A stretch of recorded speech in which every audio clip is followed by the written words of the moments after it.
Friends, मैं अपने पिछले लेक्चर में जो है 12th स्टैंडर्ड के लीनियर प्रोग्रामिंग प्रॉब्लम को डिस्कस किया था और ग्रेजुएशन लेवल का भी मैं थोड़ा बहुत इंट्रोडक्शन दिया था कि कैसे क्वेश्चंस को होंगे, फॉर्मुलेट करना है, कैसे सॉल्व करना है। अगर ग्रेजुएशन लेवल में 2 वेरिएबल्स के फॉर्म में जो है क्वेश्चंस आते हैं तो कैसे उनको फॉर्मुलेट करना है, यानी कि 2 डिसीजन वेरिएबल अगर केवल चूज करना है तो कैसे फॉर्मुलेट करना है। तो लीनियर प्रोग्रामिंग प्रॉब्लम की एप्लीकेशन भी 5 नंबर में जो है एग्जाम में पूछता है और इनकी लिमिटेशंस, तो लिमिटेशंस पे डिस्कस किए भी थे कि मल्टीपल ऑब्जेक्टिव फंक्शन नहीं हो सकते हैं। वैल्यू जो है, इंटीग्रल वैल्यू जो है यहाँ पे फ्रैक्शन में आ सकती है, बट इन प्रैक्टिकल जो है वो फ्रैक्शन में नहीं आनी चाहिए, इंटीग्रल वैल्यू आनी चाहिए।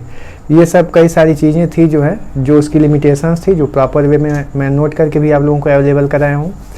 और जो है यहाँ पे उनके एप्लीकेशन, सो एप्लीकेशन भी बताया था मैन्युफैक्चरिंग प्रॉब्लम में, ट्रांसपोर्टेशन प्रॉब्लम में, डाइट प्रॉब्लम में, मिलिट्री ऑपरेशन में जो है, या प्रोडक्ट जो कोई भी प्रोडक्शन मैनेजमेंट में हो गया है, या फिर कह सकते हैं कि टाइम मैनेजमेंट में हो गया। कोई भी मैनेजमेंट अगर करना है तो मिनिमम इनपुट में मैक्सिमम आउटपुट चाहिए होता है, तो वहाँ पे एलपीपी यूज कर सकते हैं।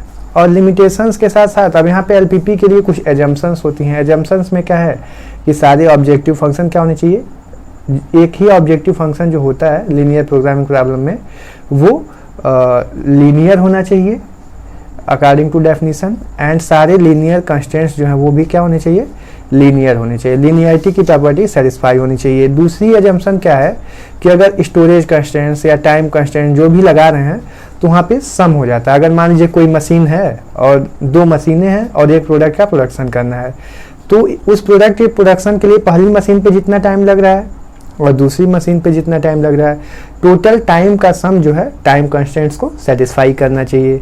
इस तरह से मल्टीप्लिकेशन की प्रॉपर्टी हो जाती है, डिवीजन की प्रॉपर्टी हो जाती है। सिंपल सब्जेक्ट टू कंस्ट्रेंट्स जो होते हैं उनको सेटिस्फाई करना चाहिए। कुछ एजम्पशंस हैं जिसको प्रॉपर वे में 4 पॉइंट्स हैं वो लिखे हुए हैं, तो उसको भी आप देख लीजिएगा। यहाँ से हम क्वेश्चन सॉल्व करना आप लोगों को बताते हैं क्योंकि टाइम बहुत ही कम है आप लोगों के पास, तो कैसे क्वेश्चन एग्जाम में सॉल्व करेंगे ये इंपॉर्टेंट है। वहाँ पे 2 वेरिएबल का मैथमेटिकल फॉर्मुलेशन हम 12th लेवल में बताए थे। यहाँ पे जो है n डिसीजन वेरिएबल अगर होते हैं तो लीनियर प्रोग्रामिंग प्रॉब्लम का मैथमेटिकल फॉर्मुलेशन कैसे होगा, लीनियर प्रोग्रामिंग प्रॉब्लम जो है किस किस फॉर्म में होती है, तो कैनोनिकल फॉर्म में होती है, स्टैंडर्ड फॉर्म में होती है, प्राइमल होता है, डुअल होता है। तो ये सब हम एक ही साथ डिस्कस कर देंगे। कई 2-3 चैप्टर का हो गया लेकिन एक ही जगह डिस्कस कर देंगे ताकि आपको प्रॉब्लम ना हो, ठीक है। तो सबसे पहले जो है हम लीनियर प्रोग्रामिंग प्रॉब्लम को कैसे फॉर्मुलेट करें, काफ़ी इंपॉर्टेंट पॉइंट है जो है, अक्सर पूछता भी है, तो इसको ध्यान दीजिए। जो है हम बताए थे कि इसके लिए हमको क्या चाहिए, कॉन्स्टेंट्स चाहिए a1, a2, a3 and so on an, कुछ कॉन्स्टेंट्स हैं। और इसके साथ साथ जो है हमारे पास कुछ डिसीजन वेरिएबल हैं। क्या क्या है, x1, x2, x3, xn जो है डिसीजन वेरिएबल्स हैं। वेरिएबल्स हम चूज कर लिए, तो इससे अगर हमको ऑब्जेक्टिव फंक्शन बनाना है तो हम क्या करते हैं, करस्पॉन्डिंग एलिमेंट्स का प्रोडक्ट करके, और जो ऑब्जेक्टिव फंक्शन होता है ये मैक्सिमाइजेशन का भी हो सकता है और मिनिमाइजेशन का भी हो सकता है। ये जनरल लीनियर प्रोग्रामिंग प्रॉब्लम का हम फॉर्मुलेशन कर रहे हैं, और इसके बाद जो भी फॉर्म होती है और उसको हम किस नाम से जो है किस नेम से प्रोनाउंसिएट करते हैं वो हम डिस्कस करेंगे, या कौन सी फॉर्म होती है जिससे क्वेश्चन सॉल्व करते हैं। यहाँ से ऑब्जेक्टिव फंक्शन क्या हो जाएगा, a1 x1 plus a2 x2 plus a3 x3 plus and so on an xn। अब यहाँ से subject to the constraint, subject to the constraints की बात करते हैं। तो सब्जेक्ट टू द कंस्ट्रेंट्स कैसे लिखते हैं, तो यहाँ से सिमिलर वे में a11 x1 plus a12 x2 plus and so on a1 and xn। चूंकि n डिसीजन वेरिएबल हैं तो n decision variable linear constraints में आ रहे हैं, इनके कोएफिशिएंट कहीं पे 0 भी हो सकते हैं, लेकिन ओवरऑल जो है n डिसीजन वेरिएबल यूज होंगे। अब यहाँ पे इनइक्वालिटी की बात होगी, तो inequality less than or equal to type की भी हो सकती है, इक्वल टू टाइप की भी हो सकती है, और greater than or equal to type की भी हो सकती है। अब पहले केस में यहाँ से b1 ले रहे हैं, ठीक है। अब कोई भी इनइक्वालिटी इसमें से चूज कर सकते हैं, इसमें कोई इशू नहीं होना चाहिए। तो जनरल लीनियर प्रोग्रामिंग प्रॉब्लम है जो है, तो यहाँ पे तीनों में से कोई भी इनइक्वालिटी जो है हम चूज कर सकते हैं। इसको हम इक्वेशन 1 मान सकते हैं जो है। और यहाँ से आप सेकेंड रो से देखिए तो 1a21 x1 plus a22 x2 plus and so on a2n xn और सेम इनइक्वालिटी कोई भी ले सकते हैं जनरल लीनियर प्रोग्रामिंग प्रॉब्लम के लिए। इनइक्वालिटी का कोई कंडीशन नहीं है, यहाँ पे कोई भी इनइक्वालिटी ले सकते हैं किस ये क्योंकि जनरल लीनियर प्रोग्रामिंग प्रॉब्लम है। और यहाँ पे जो कंस्टेंट्स लीनियर कंस्टेंट्स हैं इनके राइट हैंड साइड में जो वैल्यूज लिख रहे हैं b1 हो गया, सेकेंड रो में b2 हो गया, थर्ड रो में b3 and so on, m रोज लेंगे यानी कि m लीनियर कंस्टेंट्स लेंगे। यहाँ पे n डिसीजन वेरिएबल लिए हैं और टोटल m जो है लीनियर कंस्टेंट्स लेंगे। और लीनियर कंस्टेंट्स जो है वो हमेशा क्या होगा, नंबर ऑफ डिसीजन वेरिएबल से कम होने चाहिए। यानी कि यहाँ से जो लीनियर कंस्टेंट्स के इक्वेशन मिलेंगे वो नंबर ऑफ डिसीजन वेरिएबल यानी कि नंबर ऑफ अननोन से जो है वो कम होने चाहिए, ज़्यादा नहीं हो सकते हैं। तो ये बात ध्यान रखिएगा आप लोग। और यहाँ से मान लीजिए mth रो है तो ये क्या हो जाएगा, a m1 x1 plus a m2 x2 plus and so on a mn xn। यही सिमिलर वे में इनइक्वालिटी की बात करते हैं तो bm हो जाएगा। इस तरह से जो है अगर और यहाँ पे नॉन नेगेटिव रिस्ट्रिक्शंस भी होती हैं। नॉन नेगेटिव रिस्ट्रिक्शन सारे डिसीजन वेरिएबल जो है वो क्या होने चाहिए, नॉन नेगेटिव होने चाहिए। ठीक है, ये ध्यान देना है। इसको हम मैट्रिक्स फॉर्म में भी लिख सकते हैं। मैट्रिक्स फॉर्म में कैसे लिखेंगे, तो यहाँ से जो है इस फॉर्म में देखते हैं z इक्वल टू ax करके लिख सकते हैं, z इक्वल टू cx लिख सकते हैं या ax लिख सकते हैं। जो भी a की वैल्यू यहाँ पे a1 a2 a3 an हो जाएगी, cx लिखेंगे तो c1 c2 c3 cn हो जाएगी। जिस फॉर्मेट में लिखते हैं a1 a2 a3 an लिए हैं तो यहाँ पे ax लिख ले रहे हैं। सब्जेक्ट टू कंस्टेंट्स क्या हो गया, तो जितने भी यहाँ पे लीनियर कंस्टेंट्स हैं उनके कोफिशिएंट से हम क्या करते हैं, एक मैट्रिक्स बनाएंगे। तो मैट्रिक्स जब बनेगी तो वो m क्रॉस n की मैट्रिक्स बनेगी। क्यों, क्योंकि n कॉलम है, total 1 2 3 and so on, n column है और m रोज है। तो ये जो है मैट्रिक्स बनेगी ax। और इनइक्वालिटी तो यहाँ पे कोई भी हो सकती है, लेस आर इक्वल टू की, इक्वल टू की, ग्रेटर आर इक्वल टू की, और इक्वल टू क्या हो जाएगा, b हो जाएगा। और b की वैल्यू क्या है, b1 b2 b3 bm। ठीक है, और वही सेम नॉन नेगेटिव रिस्ट्रिक्शंस जो हैं ये सारी क्या होनी चाहिए, नॉन नेगेटिव होनी चाहिए। तो ये जो हो गया वेक्टर फॉर्म में। यहाँ a की वैल्यू क्या होगी, एक m क्रॉस n की जो है मैट्रिक्स होगी, जहां पे m की वैल्यू हमेशा जो है n से या तो छोटी हो सकती है या तो n के इक्वल हो सकती है। ये ध्यान देने की बात है, n से ज़्यादा नहीं हो सकती। इसका मतलब क्या हुआ कि लीनियर कंस्टेंट्स जो हैं वो जो है नंबर ऑफ अननोन वेरिएबल यानी डिसीजन वेरिएबल से ज़्यादा नहीं हो सकते हैं। ये काफ़ी इंपॉर्टेंट हो जाता है। अब ये जनरल लीनियर प्रोग्रामिंग प्रॉब्लम का फॉर्मुलेशन हो गया। यहाँ से a की ये बात हो गई। x की बात करेंगे तो जो डिसीजन वेरिएबल्स हैं उसको लिखते हैं, तो ये कॉलम में लिख सकते हैं। कॉलम में हो जाएगा तो क्या हो जाएगा, x1 x2 and so on xn। इसको सिंपल मैट्रिक्स फॉर्म में ऐसे भी लिख सकते हैं, x1 x2 and so on xn। इसी तरह से b की वैल्यू लिखते हैं। यहाँ पे b की वैल्यू कैपिटल B से डिनोट कर सकते हैं अगर सेट के फॉर्म में लिख रहे हैं। तो b की वैल्यू क्या हो जाएगी, जो है b1 b2 and so on bm। और इसको जो फॉर्म में लिखेंगे तो ऐसे b1 b2 and so on bm। तो इस फॉर्म में ये इसका क्या हो गया, जनरल LPP का जो है मैथमेटिकल फॉर्मुलेशन हो गया। इसी बेसिस पे हम कई सारी LPP के बारे में बता देंगे कि इसको और कौन सा इनइक्वालिटी लेंगे तो कौन सी LPP बोलेंगे या कौन सी फॉर्म होगी। तो यहाँ से आती है कैनोनिकल फॉर्म आती है, स्टैंडर्ड फॉर्म आती है लीनियर प्रोग्रामिंग प्रॉब्लम के लिए, प्राइमल आता है, डुअल आता है। तो कब हम कौन सी इनइक्वालिटी चूज करते हैं ये बहुत ही इंपॉर्टेंट हो जाता है। ठीक है, तो यहाँ से अगर इसी को से मैक्सिमाइजेशन या मिनिमाइजेशन दोनों हो सकता है, बट अगर हम कैनोनिकल फॉर्म की बात करते हैं तो ये केवल और केवल मैक्सिमाइजेशन की प्रॉब्लम होती है। ठीक है, यहाँ पे मिनिमाइजेशन नहीं होता। ये जनरल LPP हो गया, कैनोनिकल फॉर्म बता रहे हैं, फिर स्टैंडर्ड फॉर्म बताएंगे और फिर जो है प्राइमल बताएंगे। और प्राइमल से डुअल में कैसे कन्वर्ट करते हैं ये भी बताएंगे साथ ही साथ जो है, क्योंकि प्राइमल से डुअल में कन्वर्ट करने का एक फुल क्वेश्चन आ जाता है, मैथमेटिकल फॉर्मुलेशन का एक फुल क्वेश्चन आ जाता है जो है, और यहाँ से कैनोनिकल फॉर्म, स्टैंडर्ड फॉर्म, इन सब का क्वेश्चन आता है। तो हम यहाँ पे साथ ही साथ बताते चलेंगे। अब यहाँ पे ये भी बताएंगे कि अगर मान लीजिए कुछ डिसीजन वेरिएबल्स दिए हुए हैं तो कैनोनिकल फॉर्म में पहले तो फॉर्म ही स्टार्ट करते हैं। कैनोनिकल फॉर्म जो होती है ये मैक्सिमाइजेशन की प्रॉब्लम होती है। ठीक है, मैक्सिमाइजेशन की प्रॉब्लम होने के साथ साथ अगर ये मैक्सिमाइजेशन की प्रॉब्लम नहीं है, सपोज ये मैक्सिमाइजेशन की प्रॉब्लम नहीं है, तो हम क्या करते हैं, इसमें माइनस से मल्टीप्लाई करते हैं ऑब्जेक्टिव फंक्शन में। ठीक है। मैक्सिमाइजेशन की नहीं होगी तो क्या होगी, मिनिमाइजेशन की होगी। और हम माइनस से मल्टीप्लाई करेंगे, माइनस ऑफ जेड हो जाएगा और ये टोटल माइनस में हो जाएगा, तो जेड स्टार लिख लेंगे, तो ये क्या हो जाएगा, max of Z star equal to min of minus of Z हो जाएगा जो है।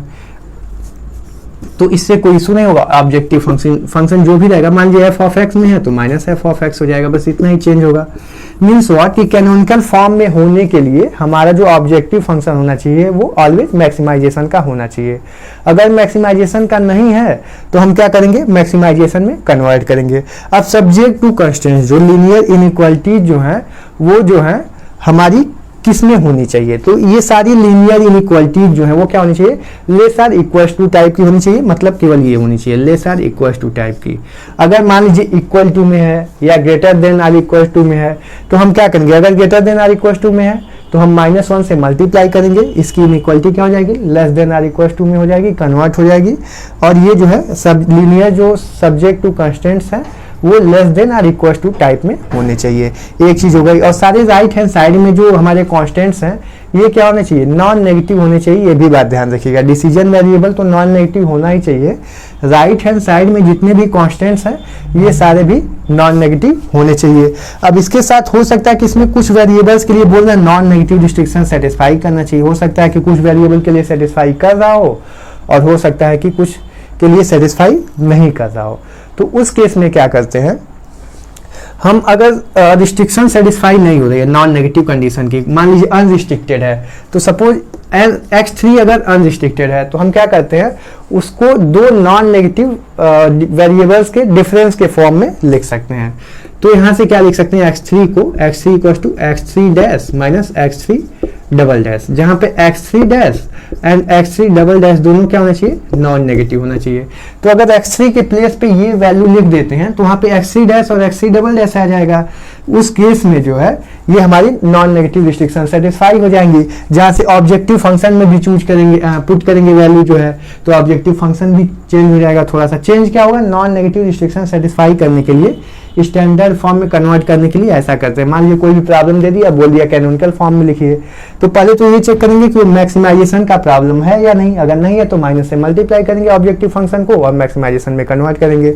उसके बाद देखेंगे कि जो लीनियर कंस्टेंट्स दिए हुए हैं वो less than or equal to type में है या नहीं, अगर नहीं है greater than or equal to type के हैं तो -1 से मल्टीप्लाई करेंगे, इनइक्वालिटी रिवर्स हो जाएगी और जो है हम इसको क्या करेंगे, स्टैंडर्ड फॉर्म में कन्वर्ट कर लेंगे। यहाँ पे जो राइट हैंड साइड में कांस्टेंट्स हैं वो सब क्या होने चाहिए, जो है पॉजिटिव होने चाहिए, ये जनरल एलपीपी की कंडीशन होती है, ठीक है। अब दूसरी चीज यहाँ पे देखिए, नॉन नेगेटिव रिस्ट्रिक्शंस, अगर कोई भी वेरिएबल अनरिस्ट्रिक्टेड है तो हम क्या करेंगे उसको दो नॉन नेगेटिव वेरिएबल के डिफरेंस के फॉर्म में लिख सकते हैं, ठीक है। अगर कोई भी वेरिएबल अनरिस्ट्रिक्टेड है, सपोज मान लीजिए अनरिस्ट्रिक्टेड है -3 ही है, ठीक है, तो -3 है तो उसको दो वेरिएबल चूज करके जो कि रिस्ट्रिक्टेड होगा, दो पॉजिटिव वेरिएबल लिख करके और हम उसको लिख सकते हैं। मान लीजिए कि -3 को हम क्या लिख सकते हैं, 2 - 5, हमको क्या मिल जाएगा -3, बट 2 भी नॉन नेगेटिव और 5 भी क्या है, नॉन नेगेटिव है। तो इसी को हम क्या किए, किस में कन्वर्ट कर दिए, नॉन नेगेटिव वेरिएबल में कन्वर्ट कर दिए, तो इस तरह से कन्वर्ट कर लेते हैं। ये हो गई कैनोनिकल फॉर्म हो गई जो है। अब स्टैंडर्ड फॉर्म ऑफ एलपीपी क्या होती है, ये ध्यान देने की चीज हो गई। कैनोनिकल फॉर्म और इसका कैरेक्टरिस्टिक्स अगर लिखने के लिए बोलता है तो कैरेक्टरिस्टिक यही होगा कि first of all objective function maximisation का होना चाहिए, अगर नहीं है तो कन्वर्ट करेंगे। सेकेंड पॉइंट कि जो linear constant subject to constants दिए हुए हैं, लीनियर इनइक्वालिटीज हैं, वो less than or equal to type की होनी चाहिए, अगर नहीं है तो हम -1 से मल्टीप्लाई करके कन्वर्ट करेंगे, इनइक्वालिटी रिवर्स हो जाएगी। थर्ड पॉइंट की नॉन नेगेटिव रिस्ट्रिक्शन जो है वो सेटिस्फाई होनी चाहिए। और अगर अनरिस्ट्रिक्टेड वेरिएबल दिया हुआ है तो हम क्या करेंगे उसको नॉन नेगेटिव रिस्ट्रिक्शन में कन्वर्ट करेंगे, दो नॉन नेगेटिव वेरिएबल के डिफरेंस के टर्म में लिखते हुए। अब यहां से जो है स्टैंडर्ड फॉर्म ऑफ एलपीपी आ जाती है। स्टैंडर्ड फॉर्म ऑफ एलपीपी क्या होगी हम यहीं से बता दे रहे हैं, जो है मैट्रिक्स फॉर्म में भी इसको भी लिख सकते हैं। तो अगर मैट्रिक्स फॉर्म में इसको लिखेंगे तो यही सेम वैसे ही लिखेंगे, यहाँ पे केवल less than or equal to type का हो जाएगा, बस काम खत्म हो गया और कुछ नहीं करना है।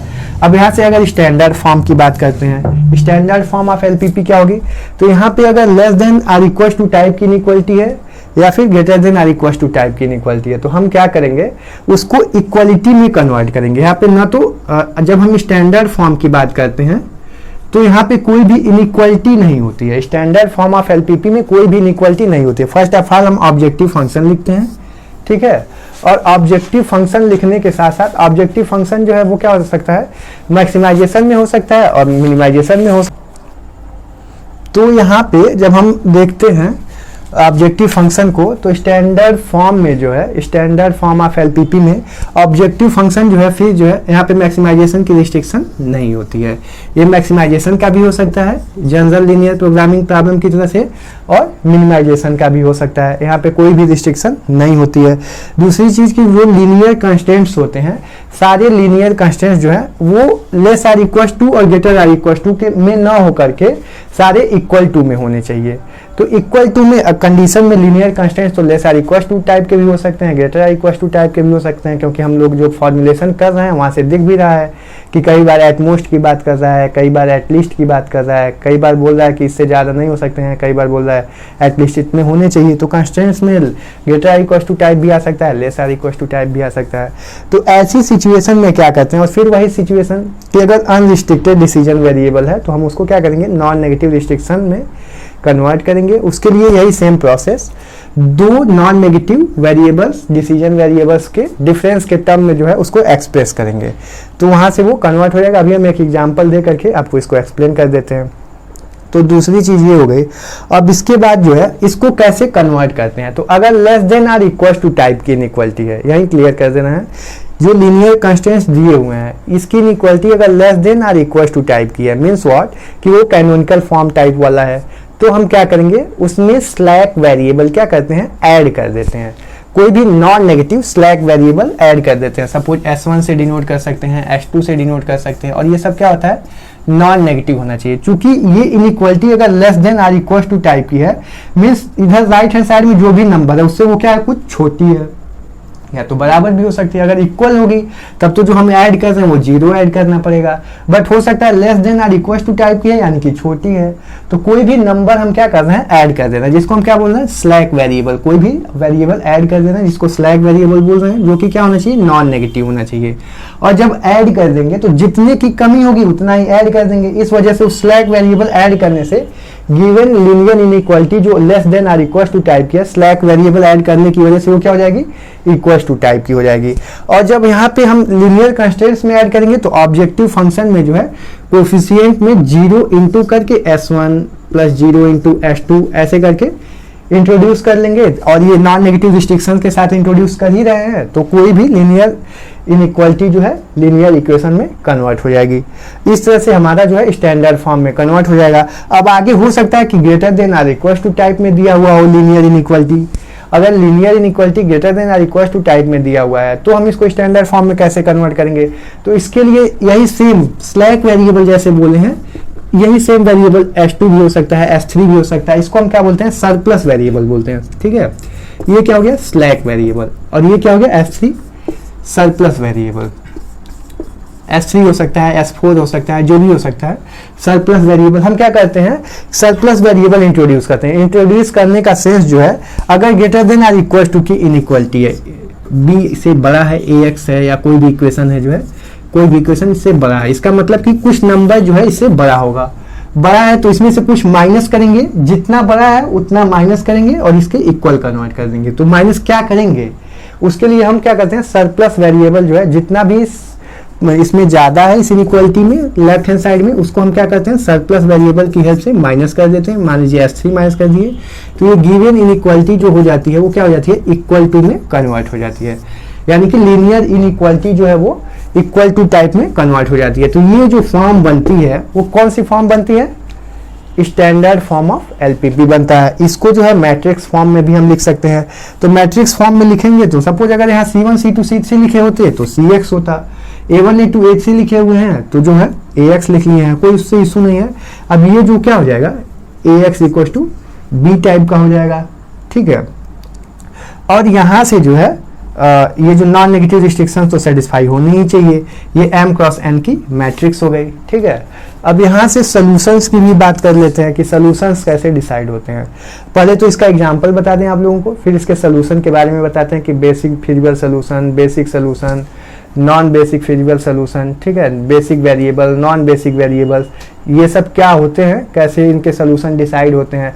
और यहीं से आपको हम बता देते हैं कि अभी जो हम कैनोनिकल फॉर्म बताए हैं एलपीपी की, जिसमें ऑब्जेक्टिव फंक्शन मैक्सिमाइजेशन का था, ठीक है, और linear inequality less than or equal to type की थी, वही एक्चुअली में प्राइमल एलपीपी होता है, primal form of linear programming problem होता है। कैनोनिकल फॉर्म ही जो है primal form of linear programming problem होता है, जिसमें ऑब्जेक्टिव फंक्शन क्या होना चाहिए, मैक्सिमाइजेशन का होना चाहिए, और जो लीनियर कंस्ट्रेंट्स की इनइक्वालिटी है वो less than or equal to type की होनी चाहिए।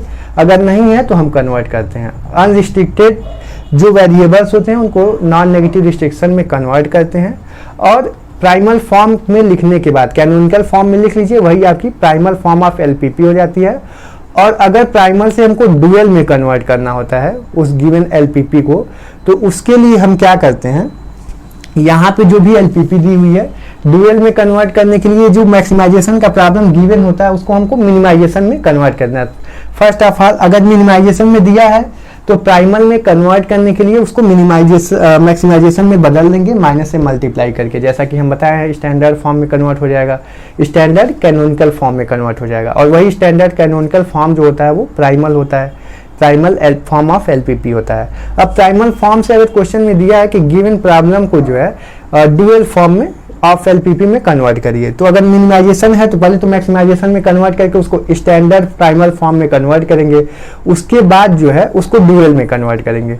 तो स्टैंडर्ड प्राइमल फॉर्म है क्या, मैक्सिमाइजेशन का ऑब्जेक्टिव फंक्शन होना चाहिए, less than or equal to type की इनइक्वालिटी होनी चाहिए, नॉन नेगेटिव रिस्ट्रिक्शन सेटिस्फाई होनी चाहिए। अगर इक्वल टू टाइप में है तो भी हम उसको क्या करेंगे, मान लीजिए कोई इक्वेशन दे दिया, लीनियर सब जो है यहाँ पे लीनियर अपना कंस्टेंट्स जो दिया हुआ है वो इक्वल टू टाइप का दे दिया, a1x plus b1y equal to c। तो इस केस में हम इसको क्या करते हैं, इसकी इनइक्वालिटी को चेंज करना पड़ता है। हम इसको क्या लिख सकते हैं, greater than or equal to and less than or equal to, तभी तो इक्वल है। तो इसको हम ये भी लिख सकते हैं a1x plus b1y less or equal to c and a1x plus b2y greater than or equal to c, ठीक है। तो अगर इक्वल टू है तो दोनों लिख सकते हैं, अब दोनों है तो इक्वल टू होगा। अब हमको अगर इसको स्टैंडर्ड प्राइमल फॉर्म में कन्वर्ट करना है तो हमको क्या चाहिए, कैनोनिकल फॉर्म चाहिए, यानी कि less than or equal to type का। तो एक तो है यहाँ पे ऑलरेडी, लेकिन दूसरा वाला इक्वेशन नहीं है, तो इसके लिए इसमें -1 से मल्टीप्लाई करेंगे, फिर ये इक्वालिटी क्या हो जाएगी, रिवर्स हो जाएगी। तो हमारा ये स्टैंडर्ड कैनोनिकल फॉर्म में कन्वर्ट हो जाएगा। अब देखिए डुअल में क्या फॉर्मेट होता है, डुअल में कन्वर्ट करने का तो पहले तो स्टैंडर्ड कैनोनिकल में कन्वर्ट करेंगे, वो प्राइमल फॉर्म हो जाएगा। अब प्राइमल को डुअल में कन्वर्ट करने के लिए हमारी जो मैक्सिमाइजेशन की प्रॉब्लम होती है उसको हम मिनिमाइजेशन में कन्वर्ट करते हैं, ठीक है। उसके लिए फिर वही माइनस से मल्टीप्लाई करेंगे ऑब्जेक्टिव फंक्शन में, तो जो है हमारा मिनिमाइजेशन में कन्वर्ट हो जाएगा। और माइनस से मल्टीप्लाई करने के साथ साथ हम क्या करते हैं कि यहाँ पे जो हमारे पास राइट हैंड साइड में लीनियर कांस्टेंट जो है, इनके राइट हैंड साइड में जो कांस्टेंट होते हैं उनके कोफिशिएंट को इसके ऑब्जेक्टिव फंक्शन के कोफिशिएंट के साथ इंटरचेंज कर देते हैं। यहाँ पे जो कांस्टेंट्स होते हैं ये कांस्टेंट ऑब्जेक्टिव फंक्शन के कोफिशिएंट्स के साथ इंटरचेंज हो जाते हैं, और यहाँ पे कोफिशिएंट्स जो होते हैं ऑब्जेक्टिव फंक्शन के, इनको लीनियर कांस्टेंट के राइट हैंड साइड में कन्वर्ट कर देते हैं। एक चीज, दूसरी चीज कि जो less than or equal to type की इनइक्वालिटी होती है उसको greater than or equal to type की इनइक्वालिटी में जो है कन्वर्ट करते हैं, तो माइनस से मल्टीप्लाई करना पड़ेगा। कैसे करते हैं, वो ऑलरेडी कन्वर्ट हो जाता है। उसके लिए करना क्या पड़ता है, यहाँ पे जो लीनियर कंस्टेंट्स दिए हुए हैं इससे हम मैट्रिक्स बना रहे हैं ना, m क्रॉस n की मैट्रिक्स बना रहे हैं। तो जब हम प्राइमल से डुअल में कन्वर्ट करते हैं तो एक तो इसके कोफिशिएंट्स को इंटरचेंज कर लेते हैं इसके राइट हैंड साइड से, लेस देन की इनइक्वालिटी है तो greater than or equal to की इनइक्वालिटी हो जाती है। मैक्सिमाइजेशन में जाता है प्राइमल में तो वो मिनिमाइजेशन में कन्वर्ट कर लेते हैं। तीसरी चीज जो है क्या करते हैं कि इसके कोफिशिएंट्स जो होते हैं इनको हम क्या करते हैं, ट्रांसपोज कर देते हैं, यानी कि जो रो वाइज कोफिशिएंट्स होते हैं वो कॉलम वाइज हो जाते हैं, यानी कि अगर m क्रॉस n में है तो n क्रॉस m में हो जाएगा। तो यहाँ पे जो नंबर ऑफ लीनियर कंस्ट्रेंट्स होते हैं वो कितने हो जाते हैं, जैसे यहाँ पे जो है n वेरिएबल थे ना डिसीजन वेरिएबल और m कंस्ट्रेंट से लीनियर कंस्ट्रेंट, तो जब यहाँ पे कोएफिशिएंट इंटरचेंज हो गया तो यहाँ पे m डिसीजन वेरिएबल हो जाएंगे, ठीक है, इनके करस्पॉन्डिंग। और ये जो यहाँ पे n हमारे पास कोएफिशिएंट थे उसकी हेल्प से जो है यहाँ पे n मैट्रिक्स को भी ट्रांसपोज कर रहे हैं, तो यहाँ से हमको n लीनियर कंस्टेंट मिल जाएंगे। तो जो फॉर्म हमको कन्वर्ट होकर मिलती है वो डुअल फॉर्म ऑफ एलपीपी मिलती है। इसके प्राइमल और डुअल के हम कुछ क्वेश्चंस बताएंगे, एक ही क्वेश्चन बताएंगे तब भी आपको क्लियर हो जाएगा। आप कॉन्सेप्ट और डेफिनेशन पढ़िएगा, क्लियर हो जाएगा। प्राइमल और डुअल तो लास्ट में है, लेकिन एक क्वेश्चन पूछता है इससे, ये काफ़ी इंपॉर्टेंट हो जाता है। प्राइमल फॉर्म आपको बता दिए, डुअल फॉर्म प्राइमल से कैसे कन्वर्ट करते हैं ये बता दिए जो है। अब यहाँ से हम स्टैंडर्ड फॉर्म बताए हैं, कैनोनिकल फॉर्म बताए हैं, जनरल फॉर्म ऑफ एलपीपी बताए हैं। एलपीपी के बारे में लगभग हम आपको सब कुछ सारी फॉर्मेट बता दिए। क्वेश्चन सॉल्व करने का तरीका जब बता रहे थे कि 2 वेरिएबल्स में है तो ग्राफिकल मेथड से सॉल्व कर लेते हैं, तो 12th में तो कार्डिनल पॉइंट मेथड से जो है सॉल्व कर लिए थे। लेकिन जो है बताए थे ग्रेजुएशन लेवल में वही फिजिबल रीजन तो वैसे ही फाइंड आउट करते हैं, जो भी लीनियर कंस्ट्रेंट्स हैं उनकी हेल्प से सोल्यूशन रीजन फाइंड आउट करते हैं, उनकी हेल्प से जो है कार्डिनल पॉइंट्स हमको मिल जाते हैं। अगर बाउंडेड है तो कार्डिनल पॉइंट मिलते हैं, अनबाउंडेड है तो कई बार कार्डिनल पॉइंट मिलते भी हैं और कई बार कार्डिनल पॉइंट नहीं भी मिलते हैं। तो इसकी वजह से है कार्डिनल पॉइंट कुछ तो मिलेंगे ही मिलेंगे। तो बाउंडेड है तब तो मैक्सिमम और मिनिमम वैल्यू एग्जिस्ट करती है, और अनबाउंडेड होता है तो चेक करने की बात हो जाती है। तो यहाँ पे सारा केस डिस्कस करेंगे, हर टाइप के क्वेश्चन डिस्कस करेंगे, अनबाउंडेड सोल्यूशन के लिए, नो सोल्यूशन के लिए, बेसिक फिजिबल सोल्यूशन के लिए, है ना। तो बेसिक वेरिएबल्स क्या होते हैं, non basic variable, basic feasible solution कैसे डिसाइड करते हैं, ग्रेजुएशन लेवल में इसकी डेफिनेशन कैसे डिसाइड करते हैं, जो है ये सारी चीज़ें जो है हम आप लोगों को आज ही बताएंगे। तो पहले तो बेसिक फिजिबल सोल्यूशन इन सब की डेफिनेशन क्लियर कर दें। और पहले तो आपको यहाँ पे हम बता रहे थे कि स्टैंडर्ड फॉर्म बताए हैं और कैनोनिकल फॉर्म बताए हैं। तो वहाँ पे आपको एक एग्जाम्पल दे के बता दें कि कैसे जो है किसी भी गिवन प्रॉब्लम को स्टैंडर्ड फॉर्म में कन्वर्ट करते हैं, ठीक है ना। तो वहाँ से आप देखिए कि एग्जाम्पल नेक्स्ट देखिए, तो आप लोगों को ये स्टैंडर्ड फॉर्म में कैसे कन्वर्ट करते हैं गिवन एलपीपी को। यहाँ पे क्वेश्चन है express in the standard form of LPP, ये गिवन प्रॉब्लम है, इसको क्या करना है स्टैंडर्ड फॉर्म में कन्वर्ट करना है। बोल सकता था कैनोनिकल फॉर्म में कन्वर्ट करिए, ठीक है। जनरल एलपीपी तो ऐसे भी होता है, कोई भी एलपीपी जनरल एलपीपी ही होता है, क्योंकि वहाँ पे कोई भी इनइक्वालिटी हो सकती है ना।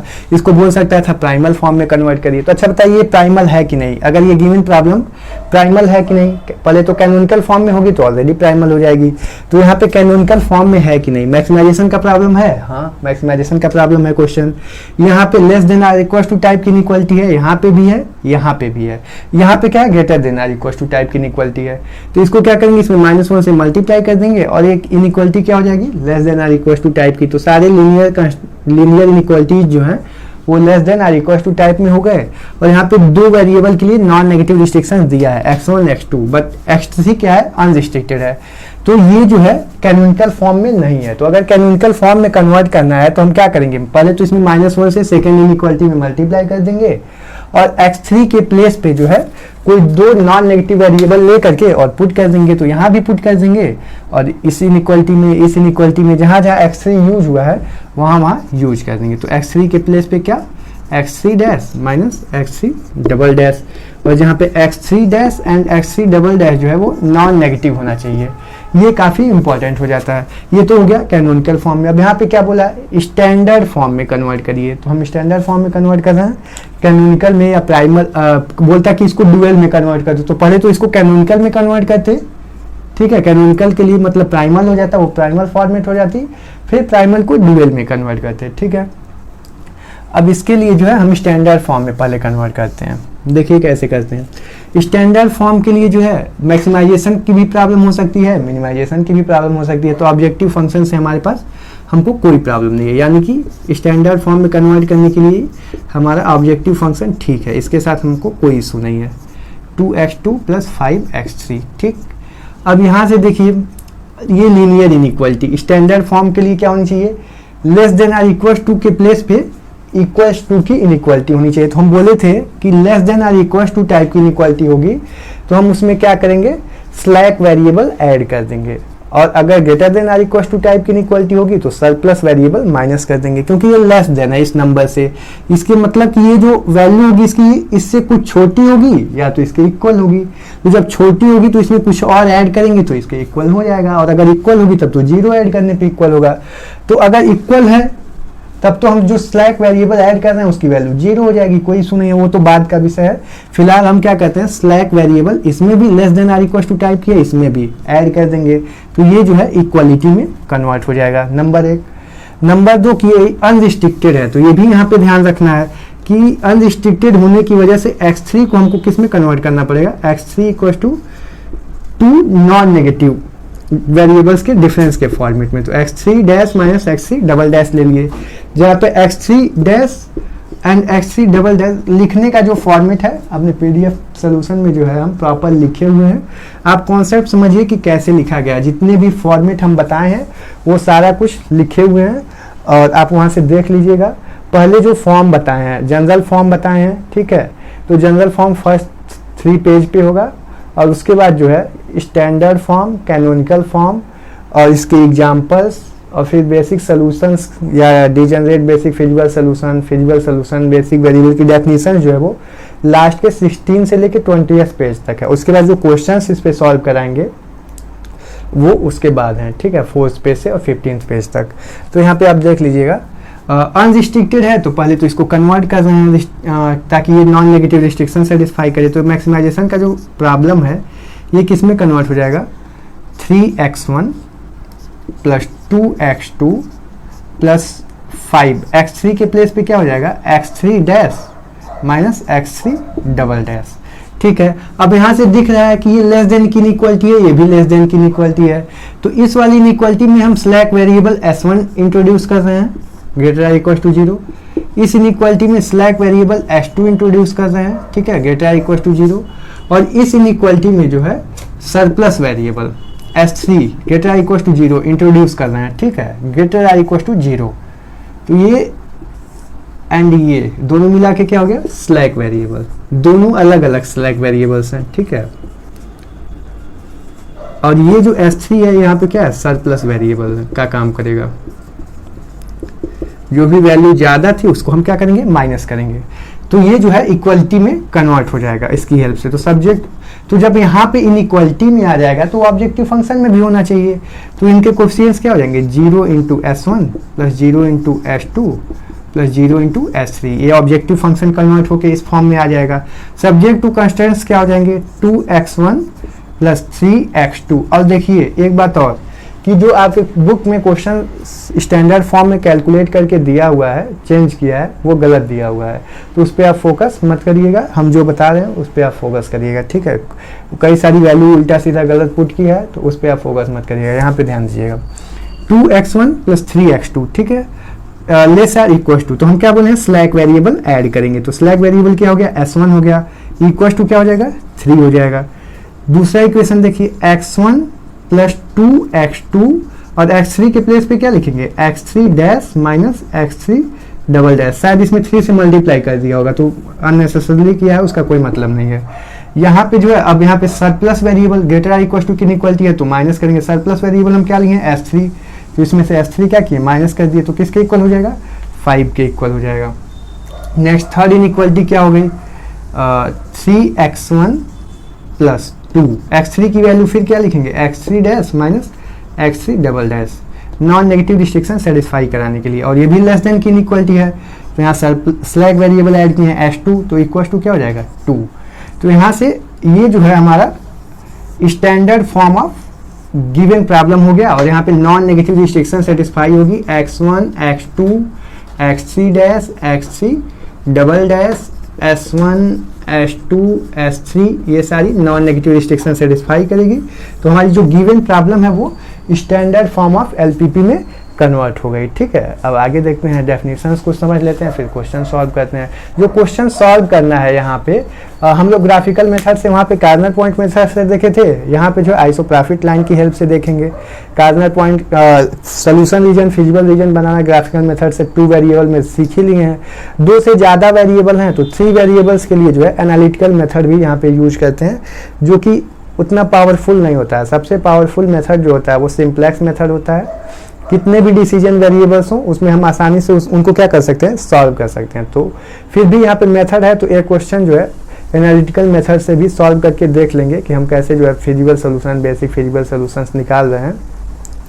बाकी जो है ग्राफिकल मेथड से जो है हम लोग क्या सॉल्व करेंगे, बाउंडेड रीजन का सोल्यूशन जो है फाइंड आउट करेंगे।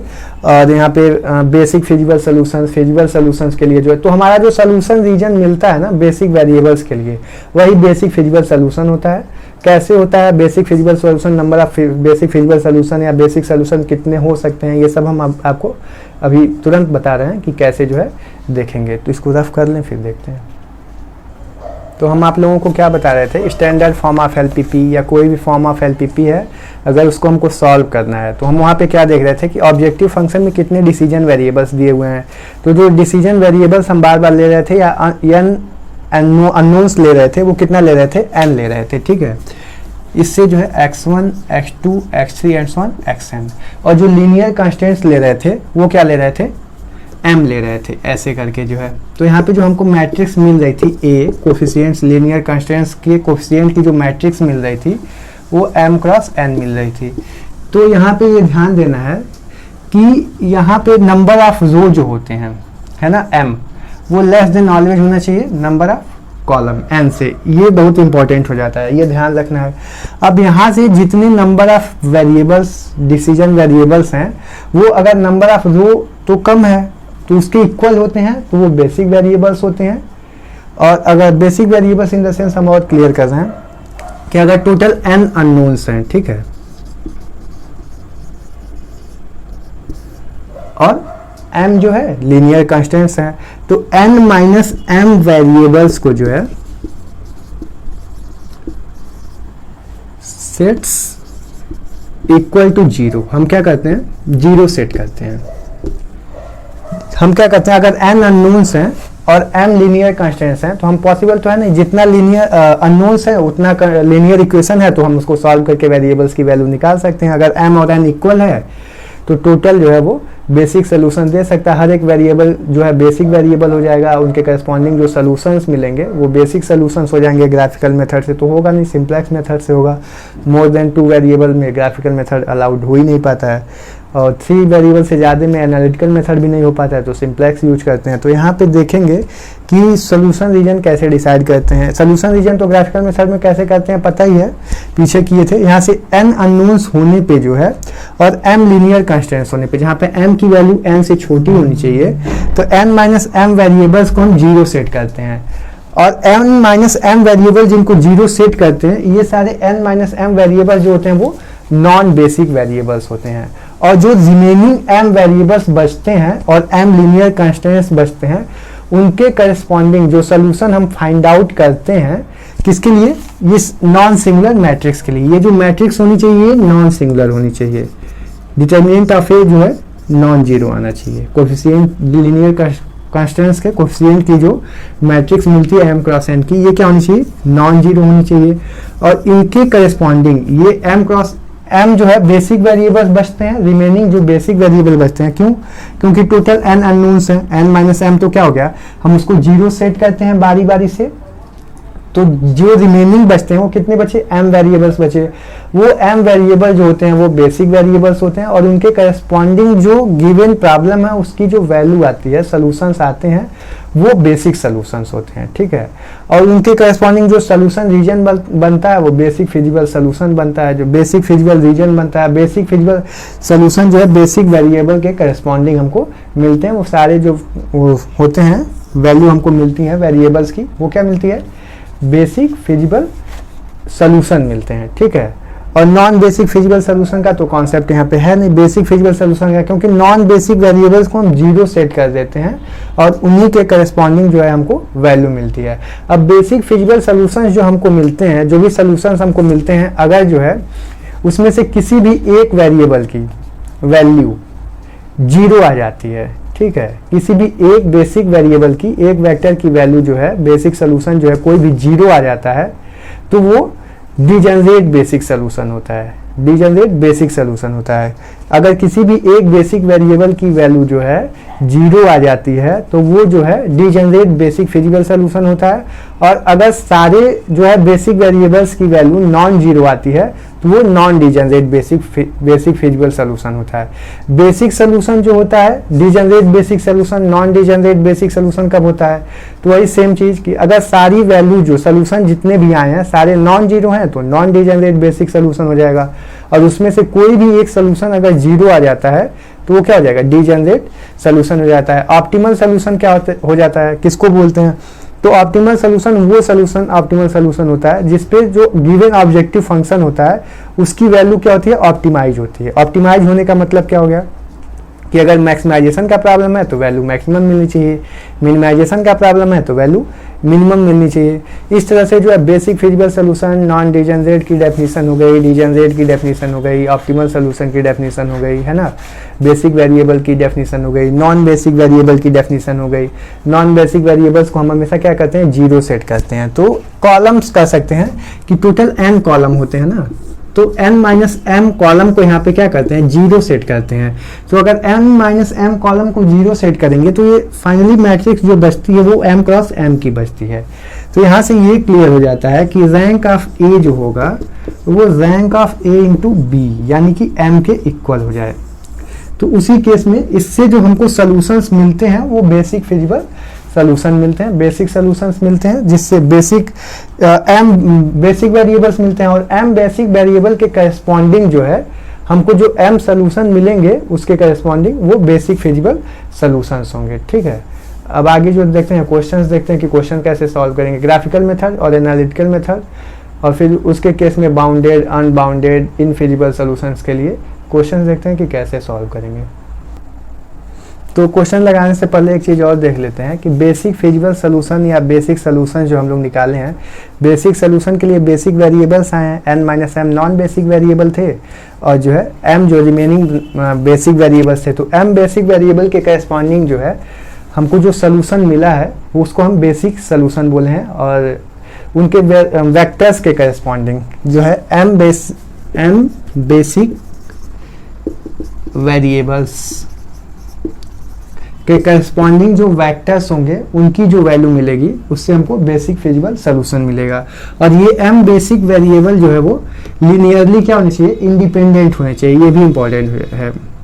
m बेसिक वेरिएबल जो होते हैं ये लीनियरली इंडिपेंडेंट होने चाहिए, तो ही जो है हमको बेसिक फिजिबल सोल्यूशन मिलता है। एक तो m बेसिक वेरिएबल और जो n minus m extra variables थे उनको तो हम इक्वल टू जीरो सेट करते हैं ताकि m क्रॉस m की मैट्रिक्स मिले, और जो m बेसिक वेरिएबल्स मिलते हैं वो लीनियरली इंडिपेंडेंट होने चाहिए, तो उनके करस्पॉन्डिंग जो वैल्यू मिलती है वो क्या होती है, बेसिक फिजिबल सोल्यूशन मिलता है जो है। और वहाँ से आगे क्वेश्चन सॉल्व करते हैं। ग्राफिकल मेथड से हम लोग क्वेश्चन सॉल्व कर रहे थे, तो ग्राफिकल मेथड से ही पहले स्टार्ट करते हैं। और ग्राफिकल मेथड में हम बताए थे कि वहाँ कार्नर पॉइंट मेथड से करते थे, और यहाँ पे जो है फिजिबल रीजन तो सिमिलर वे में वैसे ही बनाना पड़ेगा। जो भी लीनियर इक्वलिटी रहेगी, पहले तो प्रॉब्लम को देखेंगे मिनिमाइजेशन का है या मैक्सिमाइजेशन का है, प्रॉब्लम लिख करके लीनियर इनइक्वालिटी को इक्वालिटी में कन्वर्ट करेंगे, और फिर उसके करस्पॉन्डिंग क्या करेंगे, ग्राफ पे लाइन ड्रॉ करेंगे, और लाइन ड्रॉ करने के बाद जो है इनइक्वालिटी में जीरो पुट करते हैं एक वेरिएबल को तो एक्स एक्सिस पे पॉइंट मिलता है, दूसरे को जीरो पुट करते हैं तो दूसरे एक्सिस पे पॉइंट मिलता है, दोनों को ज्वाइन करके लाइन, फिर सोल्यूशन रीजन ढूंढते हैं, कॉमन रीजन ढूंढते हैं, सैडेड करते हैं। तो सोल्यूशन रीजन ढूंढने तक का कॉन्सेप्ट तो वही सिमिलर है। उसके बाद जो है वहाँ पे कार्नर पॉइंट मेथड से जो है ऑब्जेक्टिव फंक्शन में वैल्यू डाल के मिनिमम मैक्सिमम चेक करते थे। बाउंडेड है तो यहाँ भी एग्जिस्ट करेगा, कॉन्सेप्ट सारा वही है, बट यहाँ पे आइसोप्रॉफिट लाइन की हेल्प से हम क्या करते हैं कि गिवन ऑब्जेक्टिव फंक्शन को जीरो से क्या करते हैं, इक्वेट करते हैं और एक लाइन ड्रॉ करते हैं passing through the origin, and then अगर मैक्सिमाइजेशन का फंक्शन है तो सोल्यूशन रीजन से होते हुए उस लाइन से पैरेलल लाइन ड्रॉ करते जाते हैं, और तब तक और जो है ओरिजिन से दूर जाते हैं, फर्देस्ट जाते हैं अगर मैक्सिमाइजेशन का प्रॉब्लम है। और अगर मिनिमाइजेशन का प्रॉब्लम है तो सोल्यूशन रीजन में पैरेलल लाइन ड्रॉ करते हुए और ओरिजिन की तरफ आते हैं, है ना, near the that parallel line हम लोग आएंगे, और तब तक आते हैं जब तक कि वो पॉइंट न मिल जाए जहां से जो है सोल्यूशन रीजन स्टार्ट होता है, यानी कि उस लाइन एंटर होना, वो पैरेलल लाइन उस सोल्यूशन रीजन में एंटर होना स्टार्ट नहीं हो जाती, यानी कि एक्सट्रीम पॉइंट पे जब तक नहीं आते हैं तब तक पैरेलल लाइन ड्रॉ करते हैं, और जब एट लास्ट जो है एक सिंगल पॉइंट मिलता है जिसको वो पैरेलल लाइन केवल टच कर रही होती है, तो वही जो होता है उसका extreme point solution optimal point हमको मिलता है, जिसपे हमको फंक्शन का ऑप्टिमल सोल्यूशन मिलता है। या फिर वो मैक्सिमाइजेशन का है तो राइट साइड में मिलेगा, मतलब ओरिजिन से दूर जाते हुए मिलेगा, और अगर जो है मिनिमाइजेशन का है तो ओरिजिन के पास आते हुए मिलेगा। तो यहाँ से क्वेश्चन देखते हैं तो क्लियर हो जाएगा कि है कैसे हमको क्वेश्चन सॉल्व करना है। तो यहाँ पे दो क्वेश्चंस हैं जिसको देखते हैं, सिंपल क्वेश्चन है और ये कुछ पर्टिकुलर क्वेश्चन है। ये जो है इसका कुछ सोल्यूशन मिलेगा। एग्जाम्पल 13 है, आप लोगों की नई वाली बुक में होगा, और ये एग्जाम्पल 17 है। ये no feasible solution, infeasible solution, no solution का जो है क्वेश्चन है। कैसे करेंगे अभी देखते हैं कैसे मिलता है। यहाँ पे हम फर्स्ट ऑफ ऑल क्या करते हैं, गिवन इनइक्वालिटी को इक्वालिटी में कन्वर्ट कर लेते हैं। पहले तो देखते हैं नॉन नेगेटिव रेस्ट्रिक्शन सेटिस्फाई हो रही है कि नहीं हो रही है, तो हो रही है। इनइक्वालिटी दी हुई है सब्जेक्ट टू कंस्टेंट की, कोई प्रॉब्लम नहीं है। अब क्या करेंगे, इनइक्वालिटी को इक्वालिटी में कन्वर्ट करते हैं, उससे जो है एक्स एक्सिस और वाई एक्सिस बनाते हैं। यहाँ x1 x2 वेरिएबल यूज किया है, तो यहाँ पे जो है क्या ले लेंगे, x1 वेरिएबल ले लेंगे और यहाँ पे x2 वेरिएबल ले लेंगे। लिखने का प्रॉपर वे हम बताए हुए हैं जो है सोल्यूशन में, वहाँ देख लीजिएगा। यहाँ क्वेश्चन कैसे लिख रहे हैं, कैसे सॉल्व कर रहे हैं, ये इंपॉर्टेंट है काफ़ी। तो इक्वालिटी में जब कन्वर्ट करेंगे तो यहाँ से x1 इक्वल टू 25 मिल जाएगा, यहाँ से 35 मिल जाएगा, x2 इक्वल टू, तो ये x1 हो गया, ये x2 हो गया। यहाँ से देखेंगे तो देखिए यहाँ से जब इक्वल टू करके और जब x2 0 पुट करेंगे तो 2x1 इक्वल टू क्या मिलेगा, 60, यानी कि x1 की वैल्यू क्या मिलेगी, 30,0। एंड अगर x1 0 पुट करेंगे तो x2 की वैल्यू क्या मिलेगी, 60, तो 0, क्या हो गया, 60 हो गया।